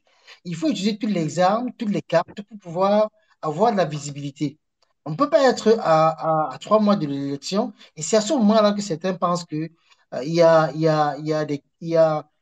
on a ouvert la cour Mais aux est-ce que candidatures. ce n'est pas un calcul aussi pour lui parce que peut-être il se dit, bon, je sais que je ne peux pas être forcément le président de la République, mais j'ose en me disant, là, les Camerounais vont retenir mon nom et lors des prochaines élections, peu importe que ce soit élection au niveau du Sénat, au niveau des législatives, je vais tenter mon coup et cette fois-ci, peut-être avec son propre parti politique, il a plus de chances de gratter, de grappiller peut-être un siège dans l'une des deux assemblées. Oui, je partage ce point de vue. Déjà, il faut rappeler que pour le cas d'espèce, le monsieur en question, son parti enfin, il a reçu l'agrément, aussi, si vous voulez, l'autorisation d'exercer en tant que parti politique en 2023. Donc, on va dire qu'il a 2 ans d'exercice, oui, 2 ans véritablement d'existence. Maintenant, cela pourrait être également une très, très bonne opportunité pour lui de faire savoir qu'il existe, de faire savoir qu'il est là, et donc de saisir l'opportunité ensuite pour briguer des mairies ou briguer les municipales, les régionales ou encore les législatives. Mais il faut dire aussi, pour faire rapidement un parallèle avec la candidature Oui. de Bon, l'honorable 30 Cabral secondes vraiment Libi. pour passer à autre chose, s'il te plaît. Oui. La candidature de l'honorable Cabral Libi en 2018, elle est partie également comme cela de ce que il montait en popularité. Et il s'est dit donc, mais pourquoi pas également lui briguer la présidence? Donc, pour moi, un monsieur comme celui-là, le jeu est ouvert. Maintenant, quand la campagne sera véritablement ouverte ou que les candidatures, éventuellement sa candidature sera retenue, on pourra véritablement voir comment est-ce qu'il se déploie. Et à ce moment-là, le jeu sera véritablement ouvert et on saura exactement quel candidat offre un programme qui peut tisser vraiment au Camerounais et qui peut nous permettre de dériver d'un Cameroun nouveau. D'accord, mais merci pour ton intervention, Clément. Juste pour fermer complètement, je rappelle qu'il y a quand même, en marge de la sortie de ce jeune candidat-là sur les réseaux sociaux, un groupe de haters qui a commencé à penser qu'il a rédigé son programme politique entièrement avec une intelligence artificielle. Bon, je vous laisse réfléchir sur ce cas-là. Je ne suis pas certain, mais je pense que ça laisse quand même, ça prête à réflexion. On va passer, mesdames et messieurs, avec votre autorisation, bien sûr, à la deuxième thématique. On a parlé il y a encore de cela quelques temps. La semaine surpassée, pour être plus exact, on parlait de Samuel Eto'o et de ce soupçon de détournement au niveau de la Fédération camerounaise de football. Là, vous l'avez compris, on est en plein dans le sport et on revient encore dessus. On a envie de dire, chaque fois qu'on se dit, on va passer une semaine sans parler on va passer peut-être une édition sans parler de sport, il y a toujours une occasion de parler de sport. On a cette impression même au final que la FECAFOOT et le MINSEP, ben, qu'il se joue, il donne simplement un petit spectacle pour permettre à ce que les Camerounais soient plus discrets ou distraits plutôt. Voilà, ça nous a inspiré donc la deuxième thématique de ce soir en sport. Vraie ou fausse démission de Marc Brice qui tire les ficelles de ce jeu trouble entre le MINSEP et la FECAFOOT. Vous le savez sans doute, il y a 2 jours encore, le coach du Cameroun a annoncé par une lettre recommandée au président de la FECAFOOT qu'il démissionnait. Une heure de temps après, c'est le ministère des Sports qui dit non, il n'y a pas de démission, le coach reste en place. La FECAFOOT ayant déjà annoncé sur son site et sur toutes ses plateformes que le coach a démissionné, plusieurs grands autres médias internationaux ayant repris l'information.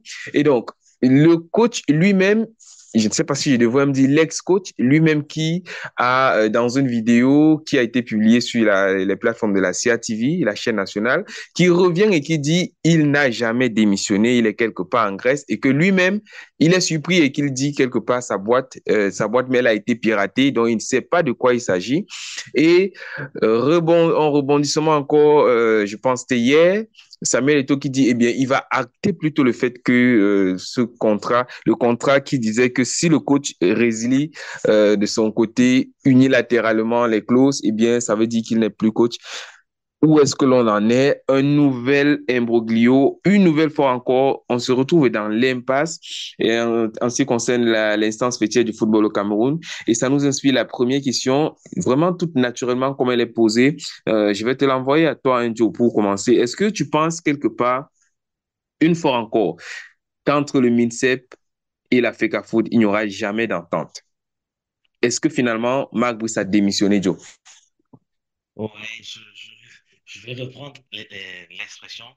Tout à l'heure, tu as dit en entrée que chaque fois, on s'est dit qu'on ne parlera pas de sport, mais on finit par parler.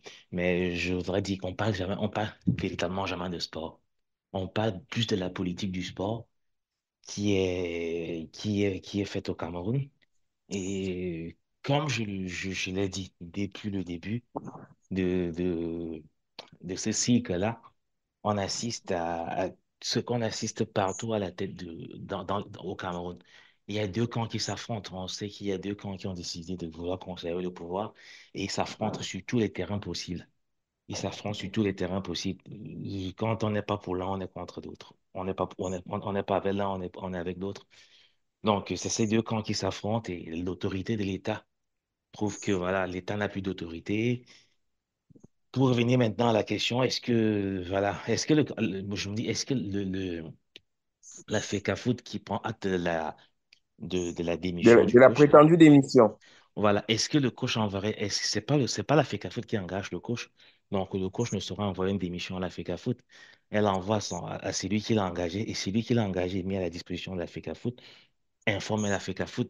Donc, je pense que la FECAFOOT, c'est juste précipité, comme il y a déjà du feu entre les deux, pour dire, voilà, mes deux ennemis viennent de s'entendre pas, il faut que je m'incruste dans la brèche. Et c'est ça. Tant que ce régime persiste comme il est aujourd'hui, on n'aura jamais la paix à la tête de la fédération du Cameroun. Tant que les deux personnes appartiennent à deux camps différents, on n'aura jamais la paix. Et c'est ce moment où on se dit que peut-être au niveau de la Fédération camerounaise de football, justement, il y a eu cette précipitation. Mais Olivier, est-ce que tu penses que Eto'o, ou bien plutôt l'équipe de la FECAFOOT, avait toutes ces raisons et qu'ils ont bien fait de faire cette sortie pour dire simplement que ben, Marc Brice, comme il l'a dit déjà dans cette lettre recommandée, ben, il n'est plus le coach désormais. Euh, je pense que ici, comme je le dis, je le dis toujours, le Cameroun a toujours un certain rebondissement. On ne sait pas d'où ça sort. Comment se fait-il? D'où vient cette lettre de démission de Marc Brice? Est-ce qu'elle a été certifiée? Est-ce que la FECAFOOT a regardé, a certifié la lettre de démission? Et je pourrais donner ici raison à Marc Brice, sauf cas de mauvaise foi de sa part, qu'il ait gain de cause parce que je ne peux pas démissionner et puis revenir l'instant après dire que je n'avais pas démissionné. Je pense que ici il y a un trouble fait qui a envoyé une lettre à la FECAFOOT et la FECAFOOT a acté cela pensant que c'était la démission véritable de Marc Brice. La Mais FECAFOOT comment vous ici pensez? on ne va pas dire que la FECAFOOT a poussé Marc Brice à démissionner. Non, elle a juste acté.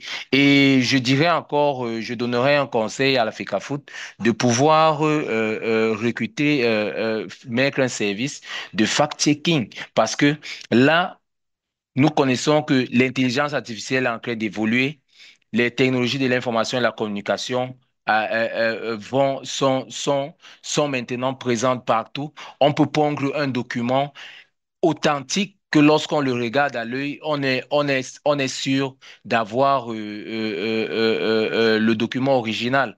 Et je dirais encore à ces acteurs-là que la récréation a trop duré. Ils devraient se mettre ensemble pour pouvoir faire leur job respectif, laisser le clanisme et tout ça, et pouvoir travailler main dans la main pour l'épanouissement de notre équipe nationale. Moi, c'est tout ce que je peux dire ici. Et on va trouver d'où vient cette lettre et est-ce qu'elle était vraie, est-ce qu'elle était fausse. Bon, c'est la suite est à venir. Merci. Alors, Euh, Clément, peut-être pour continuer toujours dans le même sens que les autres, les deux précédents, est-ce que tu oui. penses aussi que quelque part, il y a une manipulation derrière toute cette dérive de missives, j'ai envie de dire? Trois lettres, trois reniements, est-ce que c'est une manipulation d'un camp? Et de quel camp est-ce qu'il peut s'agir, Clément? Pour moi, je ne dirais pas qu'il s'agit d'une manipulation. Simplement, de mon point de vue, les acteurs ici ont joué à un jeu, et à un jeu où ils ont été dépassés par le jeu ou dépassés par l'enjeu. Je vais, avant de développer mon point, revenir sur peut-être les propos de Joe et les propos d'Olivier. Euh, Joe a parlé, a dit par exemple que l'entraîneur n'avait pas de contrat avec la FECAFOOT. Non, il faut dire que les textes de la FECAFOOT qui organise le sport au Cameroun veut que, en fait, la FECAFOOT, qui est l'organe technique, fasse la shortlist des recruteurs, on va dire quoi, des entraîneurs qu'elle juge compétentes pour encadrer l'équipe nationale du Cameroun et qu'elle soumet donc ensuite au ministère des Sports. Normalement, c'est ce qui devait être fait. Mais pour l'exercice passé, enfin, pour l'entraîneur actuel, cela ne s'est pas passé de cette manière-là. La liste qui avait été communiquée en son temps par la FECAFOOT n'avait pas été validée, soit dit parce que moi, je connais les personnes qui étaient dans la shortlist avaient des prétentions salariales trop exorbitantes pour l'État du Cameroun. Et donc, le ministère des Sports avait à son tour donc, choisi un entraîneur et mis à la disposition de l'État, a mis à la disposition de la FECAFOOT. Donc, à ce premier niveau-là, il y avait un problème. Quand j'ai dit ça, je reviens maintenant sur est-ce qu'il y a manipulation? Je dirais Clément, oui. Clément, juste une question. Oui, Avec qui Joe. le coach a un contrat? Dans le cas d'espèce, pour les documents qui ont fuité, le coach du Cameroun, à l'heure actuelle, a un contrat avec l'État du Cameroun et D'accord. notamment l'instance qu'il représente, qui est le MINUSUP. Et les tests de la FECAFOOT sont clairs. L'État met à la disposition un coach. Non, attention, oui, l'État, non, l'État met à la il Maintenant, faut dire que c'est l'État on ne peut pas être d'accord sur le il faut dire processus, que c'est mais l'État du le Cameroun qui fait est là, paye. c'est l'État qui met à Il faut dire disposition que le c'est l'État coach. du Cameroun. Il faut dire que c'est l'État du Cameroun qui paye le coach. Qui, qui met à Hein. disposition, qui nomme le coach du Cameroun, au Cameroun, d'après les tests. Qui nomme le coach Le au coach, Cameroun, c'est le MINUSUP. le, Après, min- le, après min- que, le après que, Minsport. après que, MINSEP. Oui, oui, après que, non, je suis d'accord avec toi sur tout le processus. Je oh, suis juste en train de dire qui nomme, avec qui il a un contrat. non, pour le cas d'espèce, aujourd'hui, il a un contrat avec l'État du Cameroun. Donc, tu peux pas avoir un contrat avec A et tu démissionnes chez B. Bon, Nous c'est vrai sommes que entièrement d'accord. la lettre annonçait signalait qu'il a démissionné en fait, c'était comme une ampliation en plus. C'est pas vraiment comme s'il Oui, s'adressait Oui, oui, à oui. c'était plus une ampliation. C'est justement pour ça que dans ta merci de question, tu donner disais, ça, de faire cette il y a précision-là. il y a une précipitation. Merci de Mhm. faire cette précision parce que le courrier qu'a accusé réception la FECAFOOT et Oui. dans lesquels figure une copie du contrat, dans lesquels figurent plusieurs autres éléments qui, enfin, sur lesquels s'est appuyé le coach, enfin, sur lesquels se sera appuyé le coach pour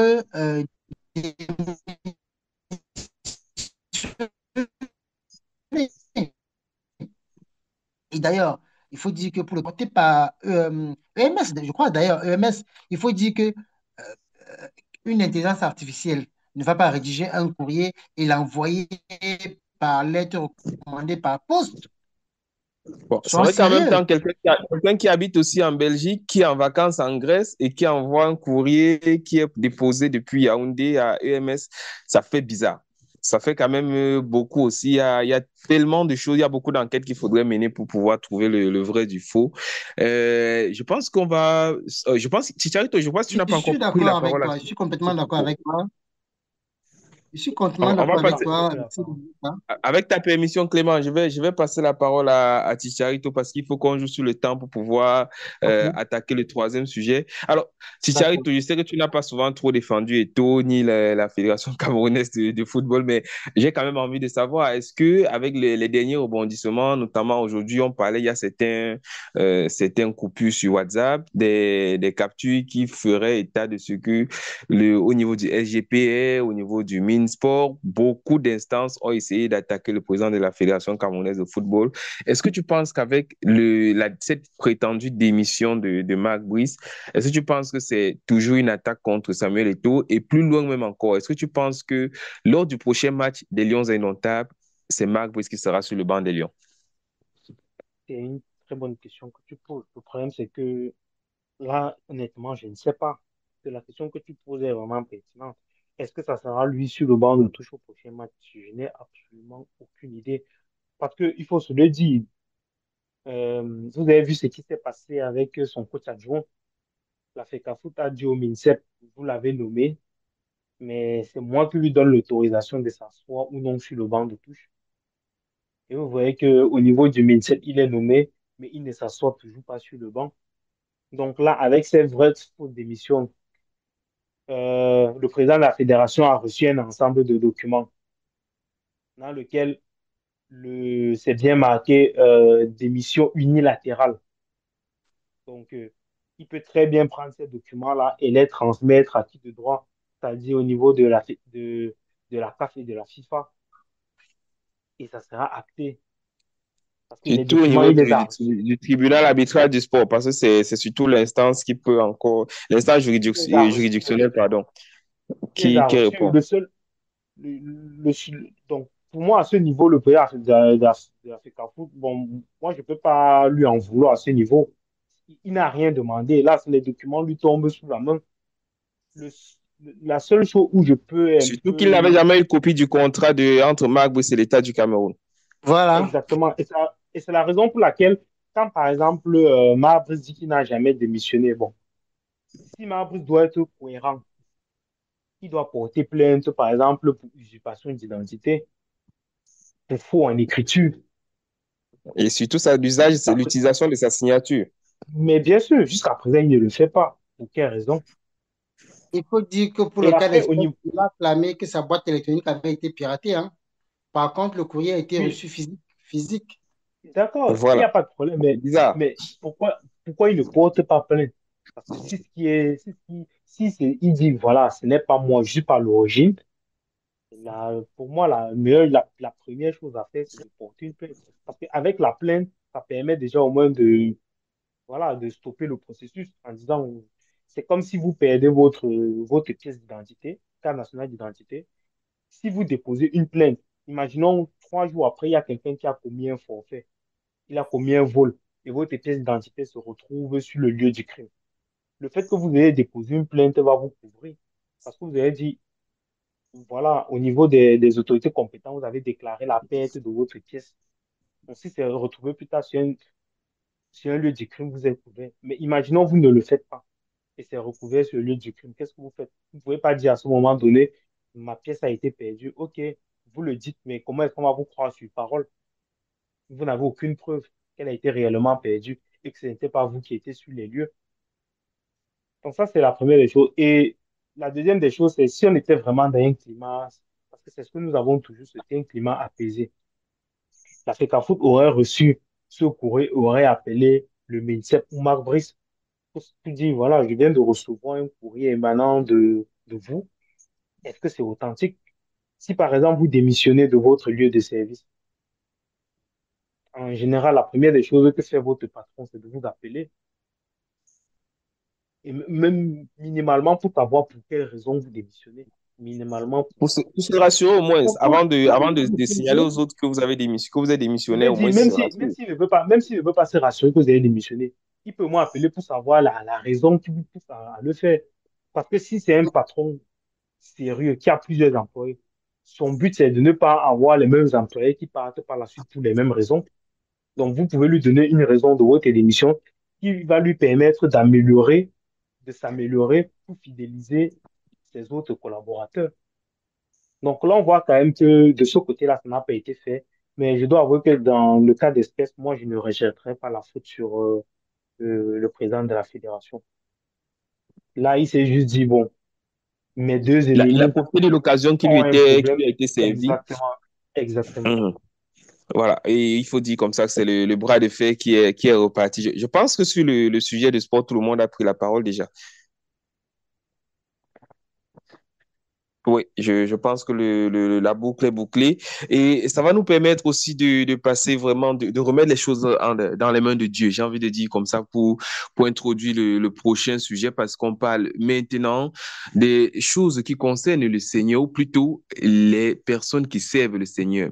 Vous avez cette tendance à écouter, que ce soit à l'église, que ce soit dans les mosquées ou bien dans les synagogues encore, généralement les serviteurs de Dieu, les hommes de Dieu qui disent faites ce que je dis et non ce que je fais. Comme pour dire, il ne faut pas regarder dans mes habitudes pour pouvoir me juger, mais plutôt regarder dans les paroles que le Seigneur me demande de vous dire et vous qui êtes mes ouailles, soyez exemplaires.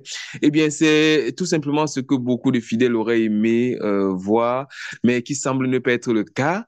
Quand on voit des pasteurs qui proposent souvent, des pasteurs ou des hommes de Dieu qui proposent souvent à leurs fidèles de ne pas se marier très vite parce que peut-être qu'ils attendent que le Seigneur leur donne le bon mari. Et quand vous avez ce mari-là, peut-être qu'il décède, il vous dira de ne pas vous remarier d'aussitôt, d'attendre peut-être cette année, le temps pour le veuvage de passer. Mais quand c'est le pasteur qui perd sa femme et que ce dernier se remarie un an à peu près jour pour jour, Comment est-ce que l'on doit interpréter cela?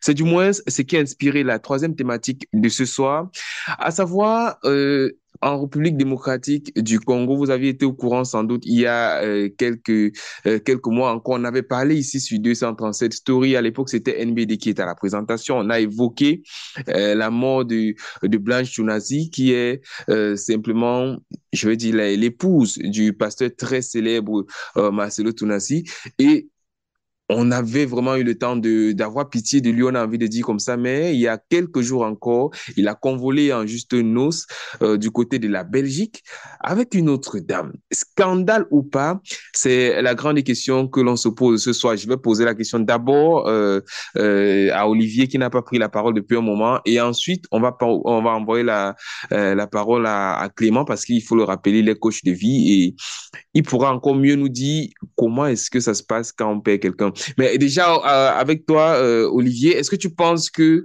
c'est un scandale quand un homme de Dieu qui a l'habitude de prêcher la bonne parole, du jour au lendemain, il se retourne et il dit non, moi-même qui prêche cette parole-là, je pense que je vais la transgresser. Et comme il a dit dans plusieurs vidéos, il n'a pas le don du célibat. Un an après la mort de Blanche Nazé, sa femme, avec qui il a eu quand même 20 ans de mariage, un an, il a déjà oublié et il a déjà épousé une autre. Est-ce qu'il en a fait trop? Est-ce que c'est un scandale, Olivier? CWK, comme tu l'as si bien dit, c'est là le défaut, le vilain défaut de certains pasteurs, je vais dire certains pasteurs, certains hommes de Dieu, pseudo-hommes de Dieu, moi je vais le dire, parce que je ne crampe pas trop dans ce genre de choses. Quand moi je sais personnellement que tous ces pasteurs ne devraient pas être des super milliardaires, ils devraient peut-être partager un peu de leur richesse avec leurs ouailles, pour que leurs ouailles puissent aussi goûter à l'opulence, qu'ils nous rabattent les yeux et les oreilles sur les réseaux sociaux, parce que c'est déjà leur nouvelle tendance de se présenter sur les réseaux sociaux. Venons-en au fait du mariage de Marcelo Tounassi. Moi, je dirais que tout homme est libre, hein. Tout homme est libre de se marier quand il veut et comme il veut. Surtout lorsque on a perdu un être cher.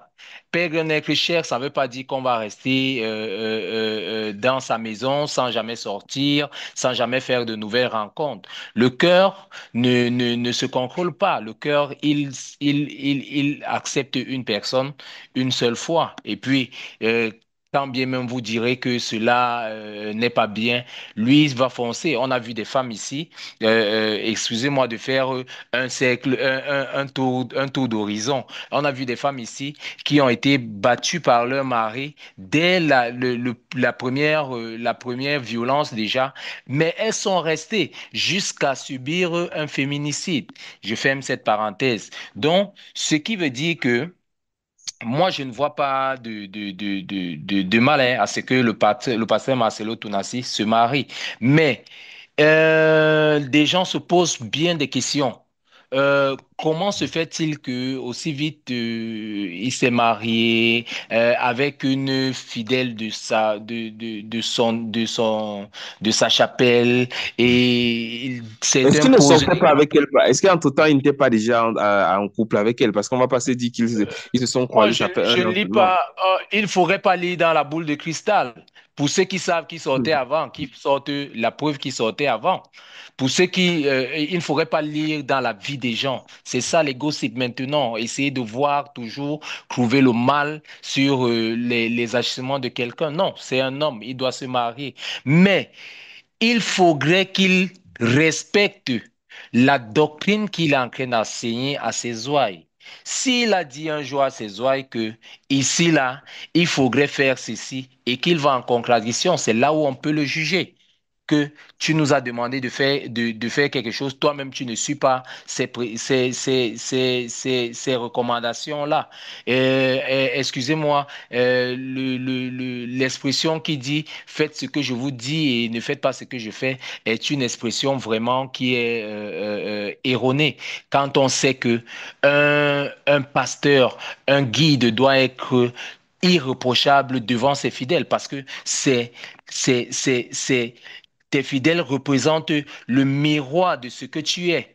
Alors, il ne faudrait pas aller être un ange dans la journée et être un démon dans la nuit, et puis demander à tes fidèles d'être des anges et des anges Hmm. jour et nuit. Donc, moi, je pense que c'est légitime qu'ils se soient mariés et je souhaite vraiment que ce couple, s'il a été fondé dans le respect mutuel et l'amour, que ce couple puisse perdurer. Et vu que les enfants ont déjà accepté aussi ça, alors pourquoi refuser le bonheur? On voudrait peut-être que c'est un autre fidèle qui a épousé cette femme, comme elle est si belle. On sait que la femme et le terrain et l'argent séparent les hommes.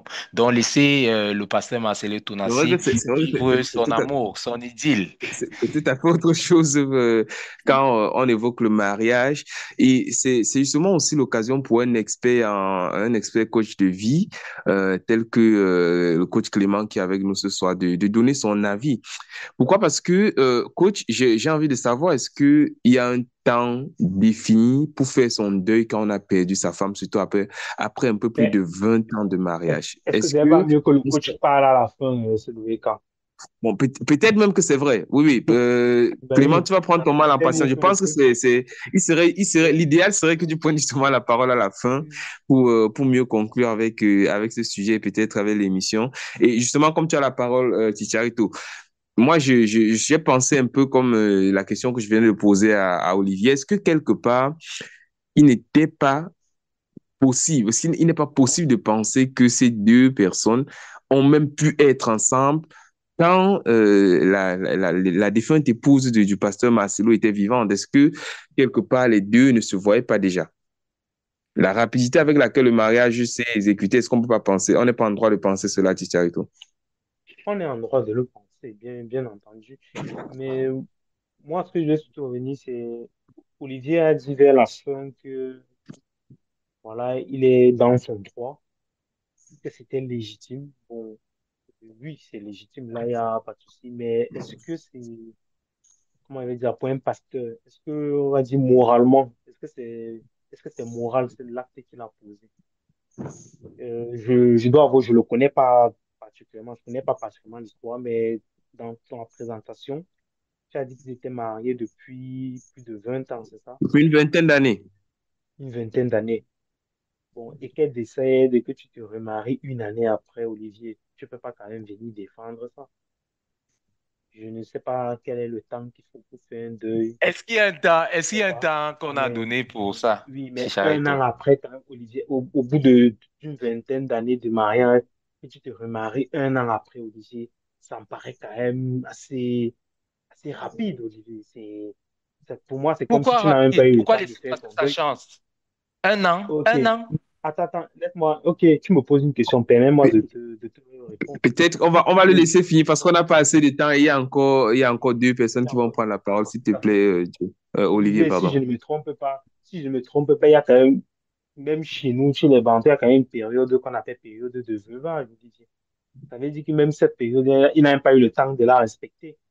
Rien que là-dessus, Olivier, au moins sur cette période, rien qu'il n'a même pas eu le temps de respecter cette période. Il est déjà passé à autre chose. Bon, après, tu me dis que les enfants ont validé, très bien, mais personnellement, même si je suis fidèle de cette église, c'est quelque chose que je ne comprendrai pas. Et pour ne pas être très long, voilà ma position. D'accord, voilà qui est dit. Euh, à ton tour aussi, hein, Joe, est-ce que tu rejoins l'avis de Chicharito ou bien plutôt celui d'Olivier? Est-ce que quelque part, on devrait, avec tout ce qui s'est passé, permettre au moins que le corps de son épouse puisse bien reposer, que le deuil soit vraiment loin derrière nous et que même la société accepte qu'il est vraiment, qu'il a pleuré sa femme comme on aurait dit trivialement. Est-ce que quelque part, c'est un peu un excès? Est-ce que ça peut faire scandale de voir qu'un homme se remarie aussi vite? Oui, je suis un peu mitigé dans la position à prendre. Ça aurait été quelqu'un de lambda. Joe, on t'entend pas très bien. Vous Tu veux te m'entendez là, rapprocher de ton micro, s'il te plaît? là, vous m'entendez mieux ou pas? Oui, là c'est Super, là mieux, c'est là c'est bon. mieux. Merci. Voilà, je suis en train de dire, je suis un peu mitigé dans cette prise de position. Ça aurait été quelqu'un de lambda qui ne donne pas son avis sur tout et sur rien, que j'aurais compris et j'aurais décidé, j'aurais dit oui, il peut bien le faire. Mais là, on a face de nous quelqu'un qui a toujours donné sur son avis et conseillé sur comment faire presque tout ce qu'on a fait dans la vie. Quelqu'un qui a dit, il faut étudier une femme minimum 5 ans avant de l'épouser. Quelqu'un qui a dit, il faut goûter une femme avant de l'épouser. Et qu'aujourd'hui, ils reviennent à faire une chose qui n'est pas ce qu'il enseigne. J'ai le droit de douter sur l'ensemble de son enseignement. Et je me dis, franchement, oh, c'est des démagogues. C'est des gens qui profitent de la misère des uns et des autres pour pouvoir utiliser, pour pouvoir atteindre leur fin. Déjà, on a vu comment, dans quelles conditions sa femme est morte suite à une opération, on se doute d'une opération, voilà, esthétique. Et Bon, peut-être elle était malade, on ne sait pas. oui, Bon, mais ben, il y a des doutes, oui. Ben, c'est pas tous les étudiants je qui te vont se... relance C'est pas... sur le sujet, hein, Joe. Est-ce que tu penses aussi que, pour ne pas chercher très loin, est-ce que le fait il se marie très vite, est-ce qu'en ce moment-ci, pas c'est Marcelo Tunasi qui est l'homme ou c'est Marcelo Tunasi qui est l'homme de Dieu, le pasteur? Est-ce qu'on ne doit pas dissocier les deux Non, non, non, personnalités, non. la personnalité de la personne en ce moment-ci? Une fois qu'on jouit des privilèges de l'un, on doit aussi accepter les inconvénients de ça. Donc, on va pas dissocier la personne aujourd'hui. Non, pour moi, je pense que voilà, il est très vite allé. Il y a déjà 6 mois, il parlait déjà de cela. Donc, on va même pas dire c'est un an après, c'est déjà 6 mois après. Il y avait déjà les photos de cette femme qui fuitait partout. Donc, il n'a même pas attendu 6 mois pour se remettre avec quelqu'un. Donc, pour moi, je trouve que oui, en Afrique, on a un gros respect pour les morts. On respecte, on souffre de certaines douleurs.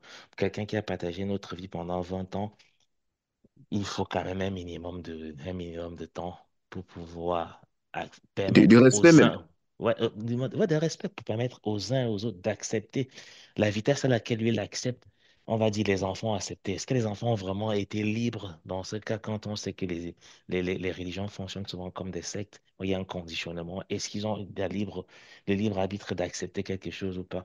Je pense que voilà, je sais pas, sous le contrôle du coach, il n'y a pas un temps précis pour faire son deuil, il n'y a pas un temps universelle pour pouvoir prendre une deuxième femme. Rien ne l'interdisait. Mais je me dis, pour un défenseur de la morale qu'il a été, pour quelqu'un qui a toujours prôné une forme de morale, il faudrait qu'il se l'applique à lui-même quand même. Surtout que les hommes de Dieu sont souvent des autorités morales.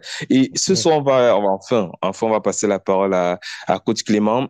Je le disais tantôt, Clément, en tant que coach de vie, quelle est la première chose à laquelle, est-ce que c'est après un an seulement que l'on ait perdu son épouse ou son époux? Est-ce que directement, vous conseillerez à quelqu'un qui vient vers vous pour se faire consulter, vous lui direz, remariez-vous parce qu'on ne sait jamais, l'amour, ça peut revenir à tout moment. Ou bien vous direz que non, c'est un peu trop tôt, coach. Alors, merci pour cette question. Il faut dire que cette question pose, on va dire, elle pose un problème de morale, elle pose un problème anthropologique, socio-anthropologique, elle pose également un problème au niveau, on va dire, des mœurs. Au niveau, on va dire, socio-anthropologique, en prenant en compte nos us et coutumes, nos mœurs africaines, il n'y a pas de délai de prescription écrit. Déjà, il faut dire que pour un homme qui perd sa femme, après le veuvage en principe en pays bamileke, chez les Bantous en général, il dure normalement un an. Donc, ça veut dire au bout d'un an, on fait ce qu'on appelle, on fait ce qu'on appelle le lavage du veuf ou de la veuve et on enlève donc, on enlève l'ancienne Effectivement, de tenue. deuil. On enlève, j'ai envie de dire, l'ancienne tenue, on se départit de son ancienne vie. On efface, ou si vous voulez, on lave complètement son aura, on lave complètement son esprit, son corps, sa pensée, ses idées de l'ancienne vie que l'on a eue avec la défunte ou avec le défunt. Bien, quand j'ai dit ça, ensuite, je dois invoquer la dimension spirituelle ou la dimension sacerdotale du pasteur Tounazi. Parce que lorsque j'invoque la dimension spirituelle ou sacerdotale du pasteur Tounazi, c'est pour dire que lui, s'il faut rester sur les saintes des Écritures, il va vous dire, ou il dira sans doute, que lui, il n'est pas assujetti aux mœurs bantoues, aux mœurs africaines, parce que lui, il répond selon les saintes écritures. Et si on s'arrête aux saintes écritures, alors le pasteur Tounazi serait complètement en droit on va dire, de refaire sa vie. Pourquoi? Parce qu'il est écrit dans la Bible, euh, vous prenez époux, et même au niveau civil, lorsque vous prenez femme, on vous dit jusqu'à ce que la mort vous sépare. Le simple fait de dire jusqu'à ce que la mort vous sépare, en principe, mais carrément un stop à la vie que vous avez eue avec la défunte. Après, lorsqu'on a dit ça, nous savons en Afrique que les morts ne sont véritablement jamais morts. Euh, euh, il y a toujours cette dimension spirituelle ou cette dimension euh, que l'on invoque dans le sens de communiquer avec les morts qui, quelquefois, seraient des intercesseurs euh, dans le monde spirituel par rapport aux challenges que nous vivons dans le monde physique. Est-ce qu'on devrait questionner l'attitude ou le comportement du pasteur Tounazi? J'ai envie de dire oui, mais j'ai aussi envie de dire non. Pourquoi? J'ai envie de dire non. Pourquoi? Parce que avant d'être pasteur, c'est un homme qui a des besoins, qui a des envies, qui doit, entre guillemets, de mon point de vue, satisfaire. Et pour rester moral d'une certaine façon, il lui fallait que toute union qu'il contracte avec une dame ou avec une femme soit légalisée pour lui permettre donc de jouir pleinement de la relation avec cette dame-là. Maintenant, quand on a dit ça, est-ce qu'il avait le droit ou est-ce que cela est moral pour lui d'épouser une femme dans un délai aussi court? La question, elle est problématique. Pourquoi? Parce que si on prend en compte, et rendez-vous compte, il se pourrait que la date à laquelle il a convolé en juste noces avec cette dame correspond exactement à la date à laquelle il s'était marié avec la première. Justement, Voilà. Donc, on peut invoquer on ici, va ou pas on me peut dire que c'est un convoquer fait du ici, hasard, c'est quand même c'est un peu bizarre. voilà, on peut convoquer ici la numérologie, la science des chiffres et faire une interprétation, faire un parallèle en se disant que, ben voilà, peut-être que euh, le sieur Tounazi a communiqué, Un ou pasteur il aurait superstitieux? communiqué. Oui, bon, peut-être qu'il aurait communiqué avec sa défunte épouse au niveau spirituel et que éventuellement elle lui aurait donné son consentement euh, pour convoler en juste noces et donc continuer le ministère ou continuer on va dire, de conduire les brebis. Vous savez, lorsque l'on se réclame de la spiritualité ou lorsque l'on se réclame chrétien, il y a un commandement qui veut que les chrétiens ne puissent pas juger les hommes de Dieu, qu'il n'y a que Dieu qui puisse juger les hommes de Dieu. Donc, qui serais-je, qui suis-je pour émettre un jugement de valeur? Encore que ma fonction de coach, mon métier de coach, ou ma casquette de coach m'interdit de porter un jugement de valeur sur l'attitude d'un pasteur. Pourquoi? Parce que le coach, il a davantage plutôt le rôle ou la fonction d'accompagner des gens dans leur transformation personnelle. Et donc, s'il m'était donné d'accompagner le pasteur Tounazi, ce serait dans un premier temps de l'écouter, que l'on définisse ensemble la trajectoire qui est la sienne ou que l'on définisse ensemble l'objectif qu'il veut atteindre. Et lorsqu'on a défini l'objectif qu'il veut atteindre, grâce aux outils du coach, on devrait donc maintenant, à ce moment-là, accompagner son voyage, l'accompagner dans son voyage vers sa destination. Parce que finalement, le travail de coach, c'est de vous amener d'un point A vers un point B. Lorsque vous avez atteint le point B, alors la mission du coach, elle est terminée. Donc, Si on prend ça sur ce sur ce temps-là, alors on peut dire que Mhm. le coach, le pasteur Tonazi, pardon, a finalement atteint son objectif qui était de reconvoler en juste noces et peut-être combler des besoins physiques ou combler des besoins Dernière physiologiques. question peut-être pour fermer peut-être avec ce sujet, avec l'émission peut-être. Est-ce qu'on peut dire que à travers ce mariage, non seulement il trouve la guérison pour lui-même, mais que quelque part aussi, il jette le doute dans le cœur de ses fidèles? Oui, j'ai envie de dire clairement que lorsque l'on est porteur d'une certaine morale, d'une morale christique ou d'une morale sacerdotale, il y a un certain nombre de choses que l'on devrait s'abstenir de faire ou de dire. Parce que le passage Tounazi aujourd'hui est très controversé simplement parce que à plusieurs reprises, il a eu des positions très tranchées sur, par exemple, le culte aux morts, sur, par exemple, la vie maritale. Je me souviens d'ailleurs que lors d'un de ses prêches, il était complètement opposé au fait que l'on aille sur les tombes des morts. Que l'on aille dessus pour parler avec les morts éventuellement ou pour faire des cultes aux morts. Mais malheureusement ou heureusement, après la mort de son épouse, quelques mois ou quelques semaines après, on l'a vu se rendre sur la tombe et faire carrément des messes, faire carrément un culte. Donc, à ce moment-là, on peut dire que le pasteur Kounazi, il est un personnage complètement clivant. Ma crainte à ce niveau, c'est que son ministère en prenne un coup. Parce que vous savez, lorsque l'on est pasteur, on se doit d'incarner une certaine éthique, d'incarner une certaine morale. Vous ne pouvez pas prêcher le vert et demander aux gens de voir le bleu. Vous ne pouvez pas prêcher le noir et demander aux gens de voir le blanc.